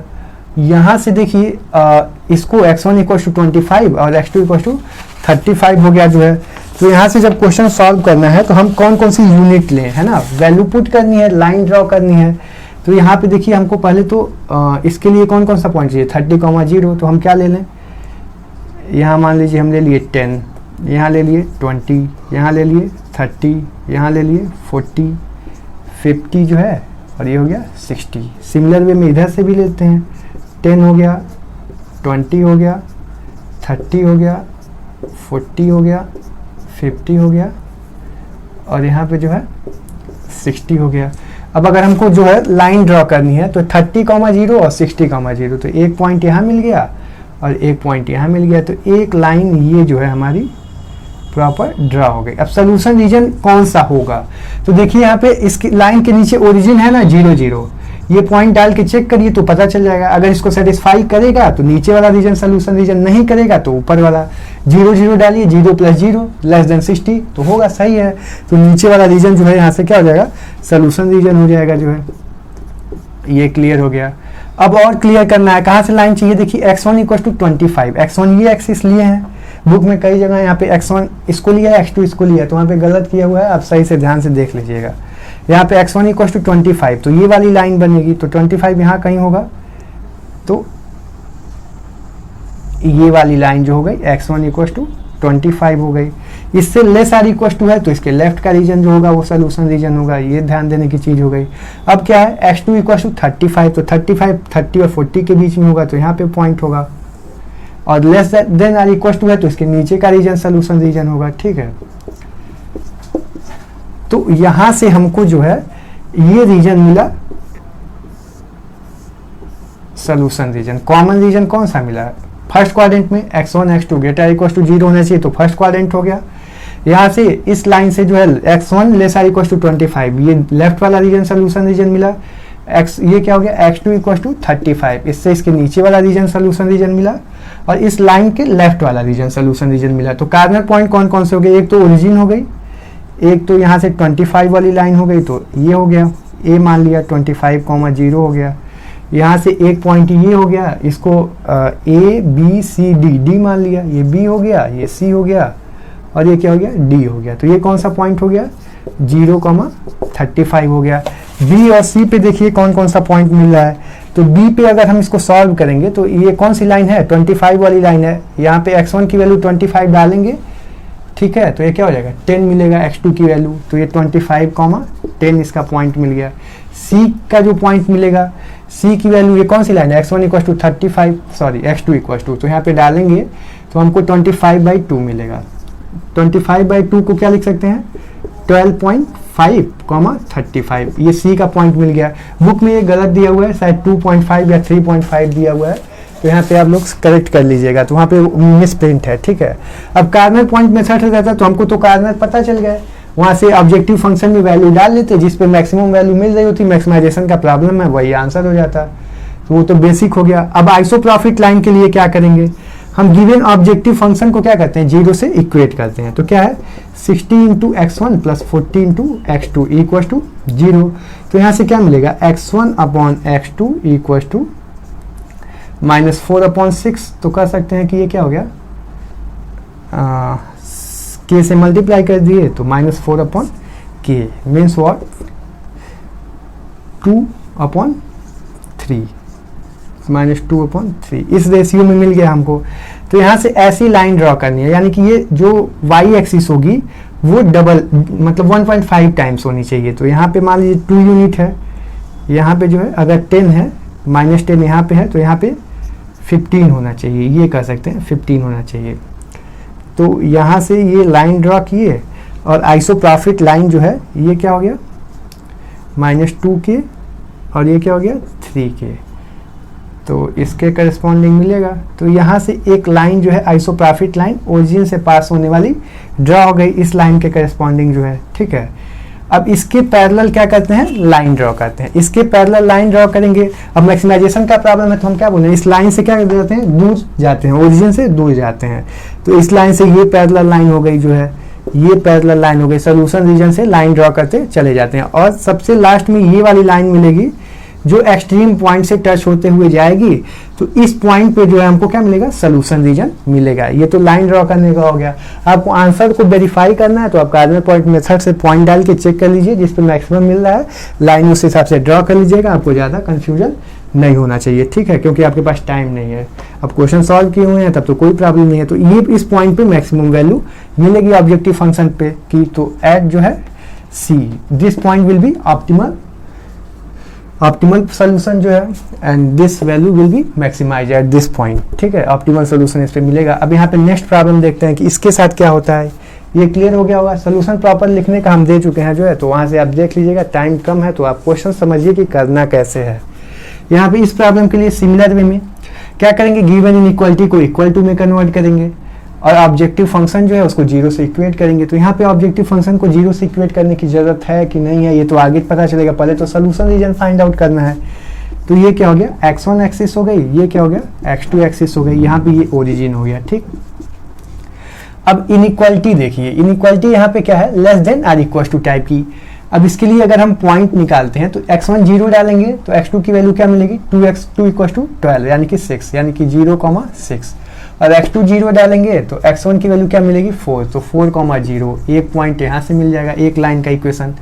ये x1 less or equal to क्या है 2 है, और इससे क्या मिल रहा है, यहाँ वाले पॉइंट से देखिए और यहाँ वाले से, तो यहाँ से क्या मिलेगा 8,0 एंड 0,8, यहाँ से क्लियर हो गया। इस वाले पॉइंट से देखिए x2 0 डालेंगे तो -4,0 मिलेगा, एंड x1 0 डालेंगे तो 0,4 मिलेगा, यानी कि इस तरह से। अब हमको 2, 4, 6, 8 में चाहिए, यहाँ पे हम वैल्यू डाल रहे हैं 2, 4, 6, 8, ठीक है, इधर भी डाल दे रहे हैं -2, चूंकि -4,0 भी मिला है, और यहाँ पे -4 हो गया। अब इससे मतलब नहीं, ये तो खत्म हो गया जो है यहाँ पे। अब इसको देखिए, तो अब यहाँ पे -4,0 एक पॉइंट मिल गया जो है, दूसरा पॉइंट इसके साथ क्या है 0,4, तो इधर देखिए ये 2 हो गया, ये 4 हो गया, ये 6 हो गया, ये 8 हो गया। अब देखिए पॉइंट क्या क्या है, तो 0,4 यहाँ पे मिलेगा, तो इससे ये लाइन ड्रा हो जाएगी, ठीक। अब इसके नीचे का सोल्यूशन रीजन होगा कि ऊपर का, तो इसके नीचे क्या है 0, 0 है ना, तो इसमें 0, 0 डाल के चेक कर लीजिए, 0 + 0 0, और ग्रेटर देन 4, तो 0 तो ग्रेटर देन 4 होगा नहीं, गलत हो गई इनइक्वालिटी ना, तो नीचे वाला रीजन सोल्यूशन रीजन नहीं होगा, तो इसके ऊपर वाला रीजन जो है सोल्यूशन रीजन होगा। ये क्लियर हो गया। अब कौन सी लाइन है, एक तो x1 इक्वल टू 2 यहाँ वाली लाइन है, तो ये एक तो लाइन यहाँ पे है देखिए, तो लेस आर इक्वल टू है, तो इसके लेफ्ट वाला रीजन सोल्यूशन रीजन होगा। अब कौन सी इनइक्वालिटी है, ये वाली है, तो x1 + x2 = 8, तो 0,8 एक ये पॉइंट मिल गया, और एक 8,0 ये पॉइंट मिल गया, तो इसको आप ज्वाइन कर दीजिए। तो इससे देखिए कि ऊपर वाली रीजन जो है सोल्यूशन रीजन है कि नीचे वाला। तो हम यहाँ से भी बताए थे कि बी की वैल्यू अगर पॉजिटिव है ग्रेटर देन की इक्वलिटी है तो अपर हाफ प्लेन, वी की वैल्यू अगर नेगेटिव है और ग्रेटर देन की इक्वलिटी है तो लोअर हाफ प्लेन। क्यों? क्योंकि नेगेटिव और पॉजिटिव क्या हो गया नेगेटिव, तो लोअर हाफ प्लेन।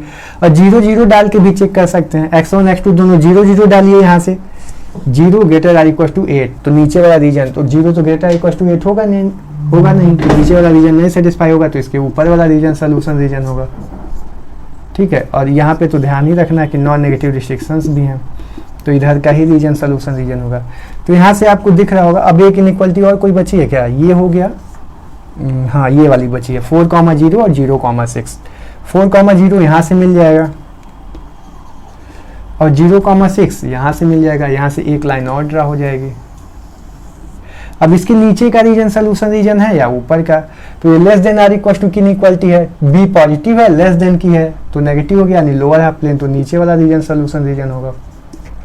इसके ऊपर वाला और इसके नीचे वाला कॉमन तो कुछ दिख ही नहीं रहा है, तो इसलिए कोई फिजिबल सोल्यूशन नहीं होगा। आप चेक करके भी देख लीजिए, देखिए इसके ऊपर वाला रीजन, ठीक इस वाली लाइन से, तो चलिए मान लीजिए कि इसके नीचे का कोई रीजन तो सोल्यूशन रीजन पॉसिबल है ही नहीं। अब इस वाली लाइन से देखिए तो इसके नीचे वाला रीजन, लेफ्ट वाला रीजन, तो हमको ये वाला एक थोड़ा सा रीजन जो सोल्यूशन रीजन मिला है ये कॉमन रीजन मिला है। अभी किस लाइन में? इस वाली लाइन से और इस वाली लाइन से। अब देखिए इस वाली लाइन से, तो इस वाली लाइन के लेफ्ट में भी है, तो तीनों लाइन से ये वाला रीजन तो सोल्यूशन रीजन मिल गया।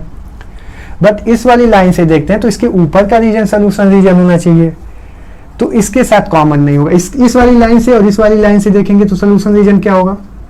ये वाला रीजन कुछ सोल्यूशन रीजन में आएगा। तो यहाँ से हमको दो सोल्यूशन रीजन मिल रहे हैं सारे लीनियर कंस्ट्रेंट्स की हेल्प से, लेकिन उन दोनों सोल्यूशन रीजन में हम फाइंड क्या कर रहे हैं, ये ऑब्जर्व कर रहे हैं कि कुछ भी कॉमन नहीं मिल रहा है। यानी कि हमको कोई भी पॉइंट पूरे लीनियर कंस्ट्रेंट्स की हेल्प से जो साथ साथ एक साथ सेटिस्फाई कर रहे हो, कोई भी पॉइंट कॉमन नहीं मिल रहा है। इसलिए यहाँ से क्या मिल जाएगा? No solution. नो सोल्यूशन यानी कि ये कैसा सोल्यूशन हो गया? Infeasible solution.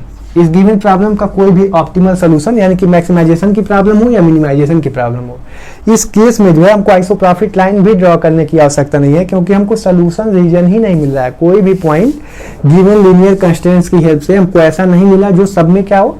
कॉमन हो, सबको सेटिस्फाई कर रहा हो। तो साइमल्टेनियसली सेटिस्फाई नहीं करने की वजह से इस प्रॉब्लम का क्या हो गया? नो सोल्यूशन हो गया। नेक्स्ट कुछ और एग्जाम्पल्स हैं उसको देखते हैं। तो नेक्स्ट जो है एग्जाम्पल है, जितने डिफरेंट टाइप के एग्जांपल्स हैं मैं सब यहाँ पे डिस्कस कर ले रहा हूँ। इसके अलावा और कोई एग्जांपल्स बचेंगे नहीं कि टाइप चेंज हो गया, इस टाइप का दे दिया तो क्या करेंगे जो है।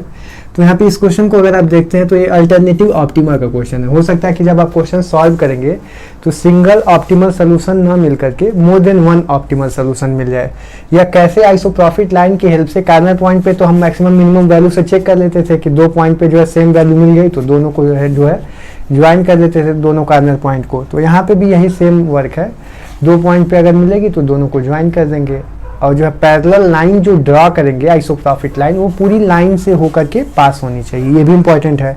तो अभी डायग्राम से हम इसको देख लेते हैं ग्राफिकली कैसे ग्राफ प्लॉट करके क्या करते हैं। और ये जो है अनबाउंडेड सोल्यूशन का है, तो जो भी गिवन प्रॉब्लम है कोई जरूरी नहीं है कि उसका ऑप्टिमल सोल्यूशन आपके पास हो सकता है कि अनबाउंडेड सोल्यूशन के केस में अगर मिनिमाइजेशन का प्रॉब्लम होता अनबाउंडेड के केस में तो एग्जिस्ट कर सकता है, हो सकता है कि नहीं भी करे। तो यहाँ पे कोई रिस्ट्रिक्शन नहीं होती है कि इसका ऑप्टिमल सोल्यूशन जो है हमको मिल जाएगा। वो x1 x2 की वैल्यू पे भी डिपेंड करता है कि हम जैसे जैसे इंक्रीज करते जाएंगे वो पर्टिकुलर प्रॉब्लम में डिसाइड होता है कि हमको जैसे जैसे इंक्रीज करेंगे वैल्यू और ऑप्टिमल होती चली जाएगी या नहीं होगी, या मिलेगी या नहीं मिलेगी, ऑप्टिमल सोल्यूशन एग्जिस्ट करेगा भी या नहीं करेगा। तो अनबाउंडेड के केस में एग्जिस्ट कर भी सकता है ऑप्टिमल सोल्यूशन और नहीं भी कर सकता है। तो हम देखते हैं कि क्या सिचुएशन बनती है इसमें। इस क्वेश्चन में जो भी सिचुएशन बनेगी हम बता के और आगे के केस यहीं से डिस्कस कर देंगे। इस क्वेश्चन को देखते हैं। पहले तो इक्वालिटी में कन्वर्ट कर देंगे, जो भी वे है नॉन नेगेटिव रिस्ट्रिक्शन सेटिस्फाइड है, इन इक्वालिटी में कन्वर्ट करके जो है हम ग्राफ ड्रॉ करेंगे इसके लिए। तो इसको हम x1 मान लिए और इसको क्या मान लिए? x2 मान लिए। अब यहाँ से ये जो है 2x1 प्लस 4x2, तो आइसोप्रॉफिट लाइन के लिए हम जो है ओरिजिन से पास होने वाली लाइन ड्रॉ करते हैं ऑब्जेक्टिव फंक्शन के थ्रू। तो अगर इसको हम 0 से कंपेयर करेंगे तो इसको भी हम ड्रा ही कर ले रहे हैं। 4x2 equal to 0। तो यहाँ से क्या मिलेगा, x1 upon x2 equal to -4/2 means what, -2k upon 1 means x1 अगर 2k है तो y x2 एक्सिस पे 1 होगा, बस इतना ही लेफ्ट में होगा इधर कहीं। तो यहाँ पे अगर -1 और -2 है तो यहाँ पे 1 होगा, यानी कि इसके करस्पॉन्डिंग यहाँ से कोई लाइन ऐसे ड्रा होगी यहाँ पे, ठीक है। तो अभी देखते हैं क्या आता है, उस पर दिखा जाएगा। ये क्लियर हो गया, किसी रेशियो में लेना है जो है। अब यहाँ से देखिए, पहले तो यहाँ से जब आप x1 0 पुट करेंगे तो x2 क्या मिल जाएगा आपको, 5/2 यानी कि 2.5, और x2 0 पुट करेंगे तो x1 क्या मिलेगा, 5 यानी कि 5,0। ये 2 पॉइंट्स यहाँ से मिल गए। यहाँ से 2 पॉइंट्स कौन कौन से मिलेंगे, 0,4 एंड 4,0। x1 0 पुट करिए और x2 0 पुट करिए, और दो नंबर नॉन नेगेटिव है, दोनों का प्रोडक्ट तो पॉजिटिव होगा, तो ये देने का कोई मतलब भी नहीं था। यहाँ पे दिया है तो अच्छी बात है, फर्स्ट क्वाड्रेंट में है, ये तो क्लियर ही है। तो यहाँ से उसके ऊपर का रीजन सोल्यूशन रीजन होगा और इसके राइट का रीजन सोल्यूशन रीजन होगा। ये नॉन नेगेटिव रिस्ट्रिक्शन की वजह से। ये वाली लाइन देखिए, तो हमको क्या चाहिए, 4 और 5 चाहिए ना। तो यहाँ से देख लीजिए 1 2 3 4 5 6, यहाँ से देख लीजिए 1 2 3 4 5, 0,5 है क्या, नहीं है, चलिए कम हो जाएगा इतने से। अब यहाँ से जब हम लाइन ड्रॉ करते हैं तो देखिए कौन कौन सा पॉइंट है, 0,4 और 4,0। तो एक पॉइंट तो यहाँ मिल गया और एक पॉइंट तो यहाँ मिल गया दूसरी वाली लाइन के लिए। इस वाली लाइन के लिए जो है तो ये x1 plus x2 equal to 4 वाली लाइन हो गई। इसके नीचे का रीजन सोल्यूशन रीजन होगा कि ऊपर का 0 0 डाल के देख लीजिए, ओरिजिन है यहाँ पे क्योंकि, तो 0 प्लस 0 लेस देन 4, तो 0 तो 4 से छोटा होता ही है। तो इस कंडीशन को 0 सेटिस्फाई कर रहा है, तो इसका मतलब है कि इसके नीचे वाला रीजन जो होगा वो सोल्यूशन रीजन होगा। ऐसे भी हम चेक करने के लिए बताए थे कि b x का कोएफिशिएंट y का जो कोएफिशिएंट है वो पॉजिटिव है, लेस देन की इक्वलिटी है, तो पॉजिटिव और लेस देन मिला के क्या हो गया, नेगेटिव, मतलब लोअर हाफ प्लेन। तो इसके नीचे वाला रीजन जो हो जाएगा वो सोल्यूशन रीजन। इसके लिए देखिए 5,0 एंड 0,2.5, 5,0 पॉइंट यहाँ पे मिलेगा आपको और 0,2.5 यहाँ पे मिलेगा आपको, तो इसको भी ज्वाइन कर दीजिए, ये हो गया। तो ये भी लेस देन है और x2 का कोएफिशिएंट पॉजिटिव है, तो नीचे वाला रीजन ही सोल्यूशन रीजन होगा। तो कुछ ज़्यादा सोचने की जरूरत नहीं है। तो यहाँ से सिंपल है सोल्यूशन रीजन ढूंढना। यहाँ से ये जो कॉमन रीजन हमको मिल गया जो है इस लाइन के नीचे का और इसके नीचे का, तो ये कॉमन रीजन मिल गया, पॉइंट ऑफ इंटरसेक्शन मिल गया दोनों का जो है। दोनों को सॉल्व करेंगे तो इसमें से इसको माइनस करेंगे तो हमको क्या मिलेगा, x1 से x1 तो कट जाएगा और ये क्या मिलेगा, x2 इक्वल टू 1। तो x2 यहाँ पे जो भी मिलेगा 3,1 हमको कोऑर्डिनेट इसका मिल जाएगा, क्योंकि जब ये 1 होगा तो x1 की वैल्यू 3 हो जाएगी। इसका कोऑर्डिनेट हो गया, ये O हो गया ओरिजिन 0 0, ये कार्नर पॉइंट A हो गया, इसका कोऑर्डिनेट क्या हो गया 4,0 हो गया, तो 5,0 साइज से मतलब ही नहीं है। 3,1 हो गया, इसको B मान लीजिए, ये C मान लीजिए, क्या हो गया 0,2.5 हो गया, इसको जो है C मान लीजिए। तो OABC इसके क्या हो गया, कार्नर पॉइंट हो गए। अब हम क्या बताए थे कि 2:1 के रेशियो में जो है यहाँ पे लाइन ड्रॉ होनी है, तो यहाँ पे यही है। अब ये जो लाइन है पैरेलल लाइन, ओरिजिन से पास होने वाली ऐसी लाइन जो है यहाँ से ड्रॉ होगी। अब इसके पैरेलल आइसोप्रोफिक लाइन जो होती है वो सोल्यूशन रीजन से पास होते हुए ड्रॉ करनी होती है। अब लाइन ड्रॉ करिए, देखिए कैसी लाइन ड्रॉ हो रही है, ऐसे ड्रॉ होगी, ठीक है। अब हम प्रॉपर ग्राफ पेपर पे ड्रॉ नहीं किए हैं, नहीं तो ये वाली लाइन जो पैरेलल आई है ऐसे ही ड्रॉ हो जाएगी और ये पूरी लाइन को कवर करते हुए जाएगी, ठीक है। तो आप देखेंगे कि इस पॉइंट पे जो वैल्यू मिल रही है और इस पॉइंट पे जो वैल्यू मिल रही है वो सेम मिल रही होगी। तो इन दोनों पॉइंट को ज्वाइन करने पे जो लाइन मिली उन सारे पॉइंट्स पे भी वैल्यू, इस पॉइंट पे जितने पॉइंट लाई करेंगे इस लाइन पे उस सब पे मैक्सिमम वैल्यू मिलेगी। आप चाहे तो चेक करके देख सकते हैं। अब देखिए 3,1 पे यहाँ पे z की वैल्यू क्या आएगी, 3,1 पे क्या आएगी 2 × 3 प्लस 4 × 1 क्या आ जाएगा 10। 0,2.5 पे देखिए तो क्या हो जाएगा, ये 3,1 पे हो गया, ये 0,2.5 पे हो गया। तो 0 प्लस 4 × 2.5 क्या मिल गया 10। यहाँ पे 4,0 पे तो 8 मिलेगी, देखिए, और 0,0 पे 0 मिलेगी। तो 4 कार्नर पॉइंट मिले, 4 में से 2 पे मैक्सिमम वैल्यू मिल गई, यानी कि सेम मिल गई, ठीक। अगर ये मिनिमम मिलती तो कोई प्रॉब्लम ही नहीं होती, हम तो मैक्सिमाइजेशन का प्रॉब्लम सॉल्व कर रहे हैं, तो मिनिमम इक्वल मिलती तो कोई प्रॉब्लम नहीं थी, लेकिन दोनों मैक्सिमम वैल्यू सेम आ गई तो दोनों जो है ऑप्टिमल सोल्यूशन हो गए। इसका मतलब दोनों को ज्वाइन कर दीजिए, ये पूरी लाइन जो हो गई ये क्या हो गई ऑप्टिमल सोल्यूशन के लिए ऑप्टिमल पॉइंट हो गई जो फिजिबल रीजन में लाई कर रही है। तो ये जो आइसोप्रोफिट लाइन यहाँ से ड्रॉ करते हुए जाएंगे, ये पूरी लाइन जो है ये इसके लिए ये एक्सट्रीम पॉइंट्स हो जाएंगे, ये सारे पॉइंट जो है तो इसके पैरेलल ये आइसोप्रोफिट लाइन होगी और ये इसका सोल्यूशन हो जाएगा। और यहाँ पे मल्टीपल जो है सोल्यूशन, ऑप्टिमल सोल्यूशन एग्जिस्ट करेगा, इस वजह से इसका क्या नाम देते हैं, अल्टरनेटिव ऑप्टिमा। यहाँ पे मोर than one optimal solution exist कर रहे हैं। नेक्स्ट क्वेश्चन जो है अनबाउंडेड सोल्यूशन का है। यहाँ पे बना के ग्राफ डायग्राम जो है चेक कर लेते हैं। यहाँ पे देखिए ये जो है x1 एक्सिस हो गई, ये जो है x2 एक्सिस हो गई। लीनियर इनइक्वालिटी की बात कर रहे हैं, x2 0 पुट करिए तो x1 क्या मिलेगा 3/2 मीन्स व्हाट 1.5, 0। x1 0 पुट करिए तो x2 क्या मिलेगा 3, तो 3, 0। यहाँ पे 2 पॉइंट्स मिल गए।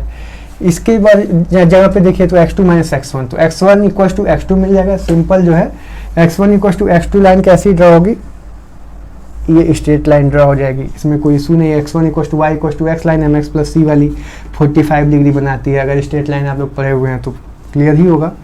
तो ये कौन सी लाइन हो गई, x2 minus x1 equal to 0। यहाँ कोई इशू नहीं होना चाहिए। नीचे वाला रीजन सोल्यूशन रीजन होगा कि ऊपर वाला रीजन होगा, तो आप इसके नीचे का कोई भी पॉइंट डाल लीजिए। मान लीजिए इसके नीचे 1, 0 है, डाल के चेक करिए। यहाँ पे 1 डालिए तो -1 और +0 ग्रेटर इक्वल टू 0 पॉसिबल है। -1 0 से बड़ा हो सकता है, नहीं पॉसिबल है तो इनइक्वालिटी सेटिस्फाई नहीं हुई। तो इसके नीचे का रीजन तो सोल्यूशन रीजन होने से रहा, नहीं हो सकता ना, तो यहाँ से इसके ऊपर का रीजन सोल्यूशन रीजन होगा। क्लियर ही हो गया। अब दूसरी वाली लाइन है, इसके लिए देखिए तो यहाँ से पॉइंट्स चाहिए ना हमको, क्या क्या चाहिए 1 से 3 तक। तो सपोज यहाँ पे 1 है, यहाँ पे 2 है, यहाँ पे 3 है, यहाँ पे 4 है और यहाँ पे क्या चाहिए 1, 2, 3 ऐसे ही। तो हमको 1.5 ही चाहिए। सॉरी कुछ गड़बड़ किया लग रहा है। अगर यह x1 0 पुट करेंगे तो x2 क्या मिलेगा 3 मिलेगा, तो ये क्या हो जाएगा 0,3। ठीक है, x2 3 मिला है ना, तो यहाँ से इसलिए तो यहाँ से एक पॉइंट तो ये मिल गया और एक पॉइंट क्या मिल गया, ये मिल गया। अब इस दोनों को हम ज्वाइन कर देंगे। ठीक, अब देखिए कि सोल्यूशन रीजन इसके लिए क्या है, ग्रेटर देन की इनइक्वालिटी है, बी पॉजिटिव है, तो upper half plane solution region. चाहे तो इसमें डाल के चेक करिए, 0, 0 इस लाइन के नीचे है, यहाँ पे डालिए 0 + 0 greater or equal to 3 possible है। 0 3 से बड़ा नहीं हो सकता, इसका मतलब इसके नीचे का रीजन सोल्यूशन रीजन नहीं होगा, तो अपर हाफ प्लेन होगा इसका।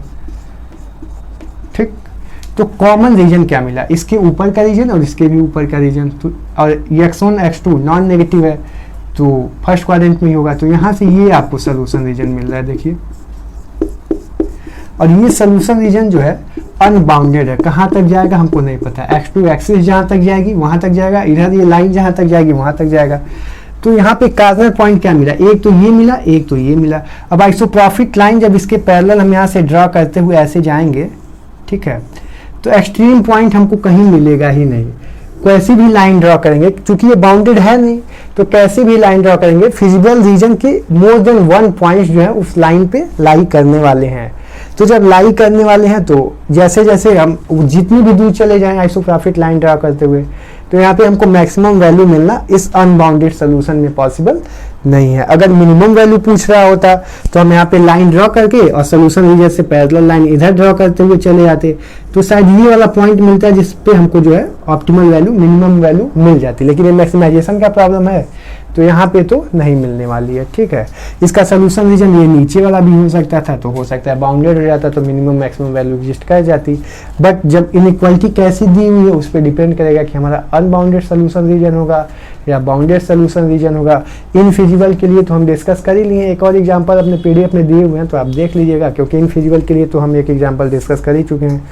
हम ऐसे लीनियर इनइक्वालिटी से ड्रा करेंगे, अगर कोई भी रीजन कॉमन रीजन नहीं मिलेगा तो उस केस में नो सोल्यूशन, उस ऑब्जेक्टिव फंक्शन के लिए कोई भी ऑप्टिमल सोल्यूशन नहीं मिलेगा, मीन्स इनफिजिबल रीजन हो जाएगा, उस केस में इनफिजिबल सोल्यूशन हो जाएगा। तो कौन कौन सा केस डिस्कस कर लिए हम लोग, एक तो बाउंडेड रीजन के लिए तो ऑप्टिमल सोल्यूशन जो है डेफिनेटली एग्जिस्ट करेगा। दूसरा क्या हो गया, अल्टरनेटिव ऑप्टिमा हो गया कि मोर देन 1 पॉइंट पे जो है ऑप्टिमल सोल्यूशन मिल जा रहे हैं। तीसरा क्या हो गया, अनबाउंडेड सोल्यूशन के केस में सोल्यूशन एग्जिस्ट कर भी सकता है और नहीं भी कर सकता है। थर्ड क्या हो गया, इनफिजिबल सोल्यूशन के लिए हो गया जो है कि कोई भी रीजन, कॉमन रीजन नहीं मिलने के केस में जो है इनफिजिबल सोल्यूशन हो जाएगा, नो सोल्यूशन हो जाएगा। कोई भी optimal solution given objective functions के लिए या गिवन प्रॉब्लम के लिए एग्जिस्ट नहीं करेगा। आप एनालिटिकल मेथड से जो है देख लेते हैं और वहाँ से डिजेनरेसी नॉन डिजेनरेसी थोड़ा सा डिस्कस कर लेते हैं कि प्रॉब्लम कैसे है। क्वेश्चंस बताए हैं तो उस पर थोड़ा सा डिस्कस करना आवश्यक है। एक क्वेश्चन और देख लेते हैं, उस पर देखते हैं क्या है।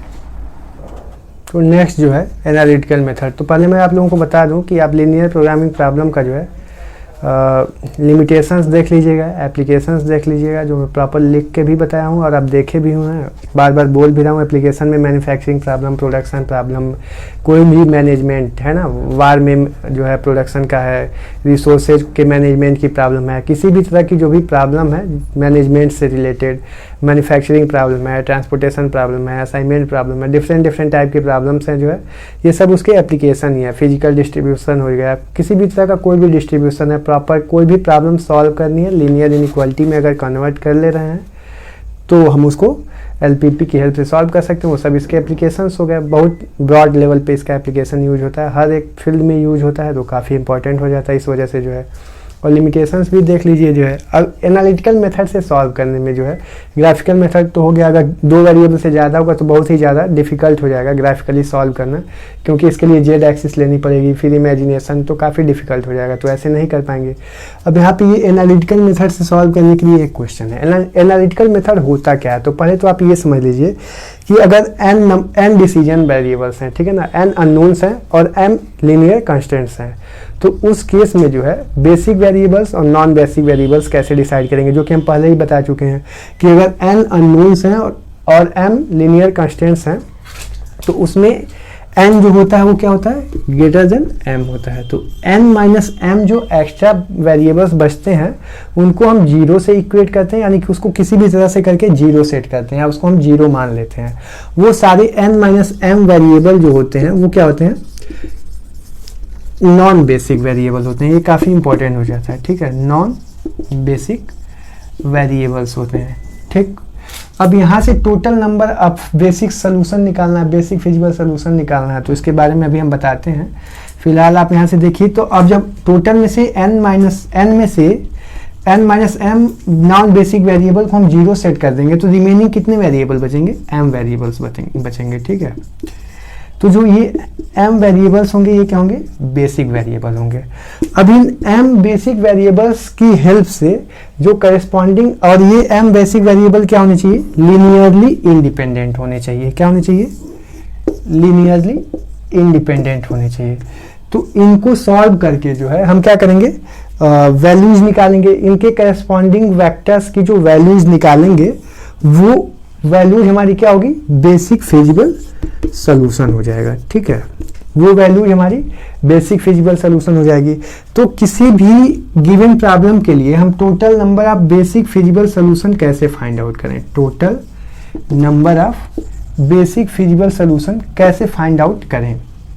करने का तरीका क्या है, हम क्या बताएं कि n minus m basic variables को 0 सेट कर देते हैं, फिर m क्रॉस m में, यानी कि जितने जो है m remaining variable basic variable बचते हैं और m लीनियर कंस्टेंट्स दिए होते हैं, तो उनको जो है हम सॉल्व कर लेते हैं और उनकी हेल्प से बेसिक वेरिएबल्स के करस्पॉन्डिंग वेक्टर्स की वैल्यू आ जाती है, वो बेसिक फिजिकल सोल्यूशन हो जाता है, जो कि लीनियरली इंडिपेंडेंट भी होने चाहिए, तभी सॉल्व कर पाएंगे। तो यहाँ से जो है total number of basic physical solution कैसे निकालते हैं, NCM कैसे हम सेलेक्ट कर सकते हैं, है ना, कि यहाँ से total number of basic physical solution कैसे चूज करके सेलेक्ट करते हैं। तो यहाँ से कॉम्बिनेशन से क्या हो जाएगा, factorial n upon factorial m into factorial n minus m हो जाएगा। ये फॉर्मूला हो गया। यहाँ से total number of basic physical solution निकाल सकते हैं। कई सारे कॉम्पिटिटिव एग्जाम के लिए जो है काफ़ी इंपॉर्टेंट हो गया, तो ये बहुत ही पूछता है, ये भी ध्यान रख सकते हैं जो है आप 2 मार्क्स के लिए, 1 मार्क्स के लिए जो है कॉम्पिटिटिव एग्जाम में तो पता नहीं कितने मार्क्स का पूछेगा, फिर भी आप देख सकते हैं। अब यहाँ पे जो है इसका डिसएडवांटेज समझ लीजिए। एनालिटिकल जो मेथड है इसका डिसएडवांटेज ये है कि अगर m और n की वैल्यू लार्ज हो जाती है, 3 या 4 से ज़्यादा हो जाती है, तो यहाँ पे फिर इसको सॉल्व करना बहुत ही डिफिकल्ट हो जाएगा। तो इस वजह से यहाँ पे ये इसकी लिमिटेशंस है, इसकी डिसएडवांटेज ये फेल हो जाता है। और कई बार ऐसा होता है कि जब हम नॉन बेसिक वेरिएबल को 0 सेट करते हैं तो बचे हुए जो m बेसिक वेरिएबल होते हैं वो लीनियरली इंडिपेंडेंट नहीं हो पाते हैं। हो सकता है लीनियरली डिपेंडेंट हो जाए, या फिर वो जो सोल्यूशन दे रहे हों वो कोई सोल्यूशन ही ना दे रहा हूँ, इनफिजिबल सोल्यूशन दे रहे हों, सारे कोई ऐसे पॉइंट ना मिल रहे हों जो कि जो है सोल्यूशन हमको देंगे। तो इस केस में हमको प्रॉब्लम हो जाती है। तो ये इसका डिसएडवांटेज हो गया। फिर भी इसलिए इसका ज़्यादा क्वेश्चन नहीं पूछा हुआ है। सिंप्लेक्स मेथड सबसे बेटर मेथड होता है, जो कि इसके बाद हम लोग डिस्कस करेंगे। सिंप्लेक्स प्राइमल ड्यूअल के बारे में आप लोगों को कुछ बता ही दिए हैं, तो सिंप्लेक्स पढ़ लेंगे तो आर्टिफिशियल वेरिएबल इंट्रोड्यूस करना सिखाएंगे, जिससे टू फेज मेथड भी आसानी से कर सकते हैं, big M method, two phase method. और जो है प्राइमल ड्यूअल का कॉन्सेप्ट आपको समझाएं तो आप उसका क्वेश्चन लगाएंगे तो आपको आ भी जाएगा। अगर नहीं आता है तो आप हमसे बात करके पूछ सकते हैं, कॉन्टैक्ट कर सकते हैं प्रॉपर वे में। और पीडीएफ सोल्यूशन अगर हमारे मैथ्स वर्ल्ड एप्लीकेशन में जो डिस्क्रिप्शन में लिंक मेंशन अगर नहीं मिलता है तो आप हमसे पर्सनली कांटेक्ट करके और उससे रिलेटेड जो है डॉक्यूमेंट्स ले सकते हैं कि क्वेश्चंस क्या हैं और कैसे सॉल्व कर रहे हैं, उसको लिखने का प्रॉपर वे क्या है, ये सब चीज़ें आप हमसे जो है डिस्कस कर सकते हैं। अब यहाँ पे ये जो प्रॉब्लम है इसको देखिए कि कैसे करते हैं। सपोज ये वेरिएबल है, ठीक है, ये ऑब्जेक्टिव फंक्शन है और ये लीनियर कंस्टेंट्स हैं। अब लीनियर कंस्टेंट्स में यहाँ 3 केस बनेंगे, ठीक है, क्यों? क्योंकि यहाँ पे कितने अननोन वेरिएबल्स हैं, 3 अननोन्स हैं। 3 अननोन्स हैं, तो इस केस में जो है एक बार हम x1 को जो है 0 सेट करेंगे, एक बार x2 को 0 सेट करेंगे, एक बार x3 को 0 सेट करेंगे। तो इस हिसाब से जो हमको लीनियर कंस्टेंट मिलेंगे और डिफरेंट बेसिक फिजिबल सॉल्यूशंस मिलेंगे।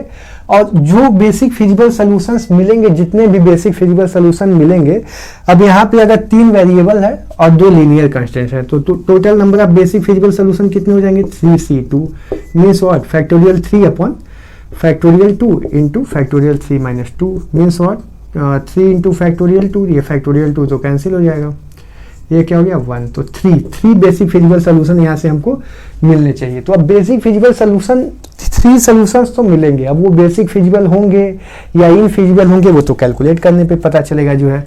तो यहाँ पे आप इसको देखिए जो है क्या करते हैं। यहाँ पे केस फर्स्ट, यहाँ से क्लियर हो गया ना कि 3 बेसिक सोल्यूशन मिलेंगे। तो बेसिक सोल्यूशन 3 जो मिलेंगे वो बेसिक फिजिबल होंगे या नहीं होंगे।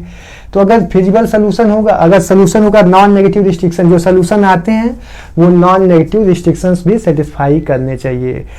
क्या क्या चीजें हो गई कि m वेरिएबल्स जो बचे वो लीनियरली इंडिपेंडेंट होने चाहिए, उनके करस्पॉन्डिंग जो वेक्टर्स मिलते हैं उनकी जो वैल्यूज आती हैं वो नॉन नेगेटिव रिस्ट्रिक्शन सेटिस्फाई करनी चाहिए। उस केस में हम उसको बेसिक फिजिबल सोल्यूशन बोलते हैं। तो यहाँ से जब 3 केस डिस्कस करेंगे तो एक बार x1 की वैल्यू 0 सेट करेंगे, ठीक है, एक बार x2 की वैल्यू 0 सेट करेंगे। अब यहाँ पे अगर कई सारे मान लीजिए बेसिक फिजिबल सोल्यूशन आ गए तो हमारे गिवन प्रॉब्लम के लिए ऑप्टिमल सोल्यूशन कौन सा होगा। तो सारे बेसिक फिजिबल सोल्यूशन को क्या करेंगे, बारी बारी से जो बेसिक फिजिबल होगा, इनफिजिबल को नहीं, बेसिक फिजिबल को बारी बारी से गिवन ऑब्जेक्टिव फंक्शन में डालेंगे। उस पर जो ऑप्टिमल वैल्यू होगी, अगर मैक्सिमाइजेशन का प्रॉब्लम है तो मैक्सिमम वैल्यू, मिनिमाइजेशन का प्रॉब्लम है तो मिनिमम वैल्यू, इसमें डाल करके चेक करेंगे, देखेंगे कि क्या मिल रहा है। पहले तो बेसिक फिजिबल सोल्यूशन निकालें। एक बार x1 0 सेट किए, एक बार x2 0 सेट किए और एक बार x3 0 सेट किए। तो हमको लीनियर कंस्टेंट्स क्या क्या मिलेंगे, लीनियर कंस्टेंट्स क्या हो जाएंगे। यहाँ पे जब x1 0 पुट करेंगे तो क्या मिलेगा, x2 minus x3 equal to 5 और यहाँ से क्या मिल जाएगा, minus x2 plus 3x3 equal to 4।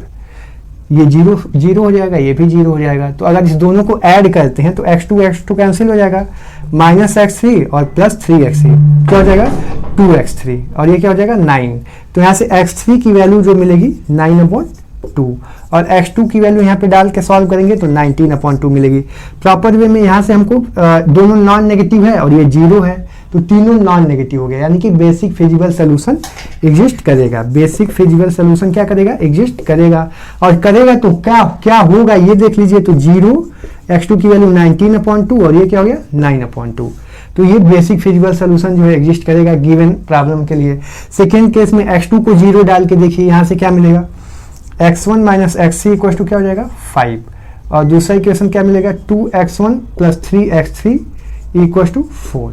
इसको जब सॉल्व करेंगे तो यहाँ से 2 से मल्टीप्लाई करेंगे और इस केस में जब हम यहाँ से सॉल्व करते हैं, ठीक है, तो इसकी जो वैल्यू मिलती है नॉन नेगेटिव कंडीशन सेटिस्फाई नहीं करेगी। x1 की वैल्यू जो आएगी सॉल्व करेंगे तो 19/5 आएगी और x2 की वैल्यू तो यहाँ पे क्या लिए हैं 0 लिए हैं, ठीक है, और x3 की जो वैल्यू आएगी ये नेगेटिव आ जाएगी आपकी, -6/5 आ जाएगी।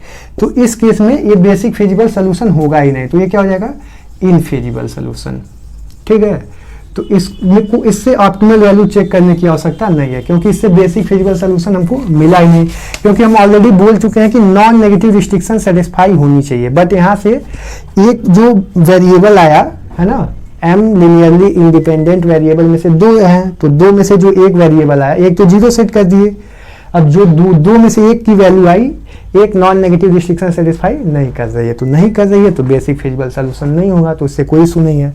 थर्ड में क्या करेंगे, x3 जीरो सेट करेंगे, तो जब x3 जीरो सेट करेंगे तो लीनियर इक्वेशन क्या क्या मिलेगा, x1 plus x2 equal to 5 and 2x1 minus x2 equal to 4। इसको सिंप्लीफाई करेंगे, ऐड कर दीजिए x2 plus x2 minus x2 cancel, 2x1 plus x1 3x1 equal to 5 plus 4 9। तो x1 की वैल्यू क्या मिल जाएगी, यहाँ से 3 मिल जाएगी। ठीक है, x1 की वैल्यू 3 मिलेगी तो x2 की वैल्यू क्या मिल जाएगी, 2 मिल जाएगी, और x3 तो जीरो लिए ही हैं, तो इससे ये क्या हो गया, x1 x3 नॉन नेगेटिव हो गया। This means what, basic physical solution exist करेगा, और होगा क्या 3, 2, 0। यहाँ से 2 पॉइंट्स मिले बेसिक फिजिकल सोल्यूशन के लिए, एक ये वाला पॉइंट मिला और एक ये वाला पॉइंट मिला। अब ऑब्जेक्टिव फंक्शन मिनिमाइजेशन का है, यहाँ पे एक बार ये पॉइंट डालेंगे, क्या डालेंगे 0, 19/2 और 9/2। तो जब यहाँ से डाल के इसकी वैल्यू निकालेंगे सेकेंड पे तो पॉसिबल ही नहीं है, यहाँ से क्या निकालेंगे 0, 19/2 एंड 9/2। तो इस ऑब्जेक्टिव फंक्शन की वैल्यू ये 0 हो गई, 19 इंटू 3 57/2 और माइनस क्या हो जाएगा ये आपका 9 इंटू 9/2 तो 48/2। आफ्टर ऑल 48/2 क्या हो जाएगा 24 आ जाएगा। और यहाँ से अगर सॉल्व करेंगे थर्ड वाले केस से जो पॉइंट मिला है Z3, 2, 0, तो 3 2 3 जा 6 हो जाएगा, और यहाँ से 3 2 जा 6 हो जाएगा, और ये क्या हो जाएगा 0 हो जाएगा, यानी कि 12। तो मिनिमाइजेशन का प्रॉब्लम है, दो ऑप्टिमल सोल्यूशन, हमको दो सोल्यूशन मिला जिसमें से ये मिनिमाइजेशन का प्रॉब्लम है, तो ये मिनिमम वैल्यू होने की वजह से जो है ये गिवन प्रॉब्लम का ऑप्टिमल सोल्यूशन हो जाएगा, यानी कि ये optimal solution basic physical solution में से ऑप्टिमल सोल्यूशन होगा।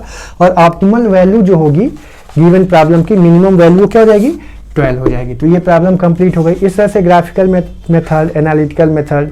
अब यहाँ पे ये जो प्रॉब्लम है, ये देखिए ये जो सोल्यूशन मिला है ना एक्स, इसके करेस्पॉन्डिंग, पहले केस के करेस्पॉन्डिंग, दूसरे केस के करेस्पॉन्डिंग, ये क्या मिला है नॉन जीरो मिला है। आफ्टर ऑल जो सोल्यूशन मिला है पहले केस के करेस्पॉन्डिंग, तीनों तो जीरो है नहीं, अगर तीनों जीरो हो जाता, वैल्यू x1 x2 x3 तीनों की वैल्यू जीरो हो जाती। बेसिक वेरिएबल कौन कौन से थे, दो, x2 और x3, क्योंकि x1 तो नॉन बेसिक लिए हैं, जीरो लिए हैं, x2 x3 बेसिक वेरिएबल है। अगर बेसिक वेरिएबल एक भी जीरो हो जाता, एक भी बेसिक वेरिएबल जीरो हो जाएगा। जो वेरिएबल जीरो सेट कर रहे हैं ना वो नॉन बेसिक वेरिएबल है, और जो जीरो नहीं सेट कर रहे हैं, जिसको सॉल्व कर रहे हैं, उसमें से अगर किसी एक की भी वैल्यू जो है जीरो हो जाती है तो डीजनरेट बेसिक फिजिकल सोल्यूशन बोलेंगे। ठीक है, और अगर जितने दो बेसिक वेरिएबल आ रहे हैं x2 x3 या x1 x2, जो भी बेसिक वेरिएबल हो रहे हैं जिसको हम जीरो सेट नहीं किए हैं, उसकी दोनों की वैल्यू नॉन जीरो आएगी तो non degenerate basic physical solution बोलेंगे। ठीक है,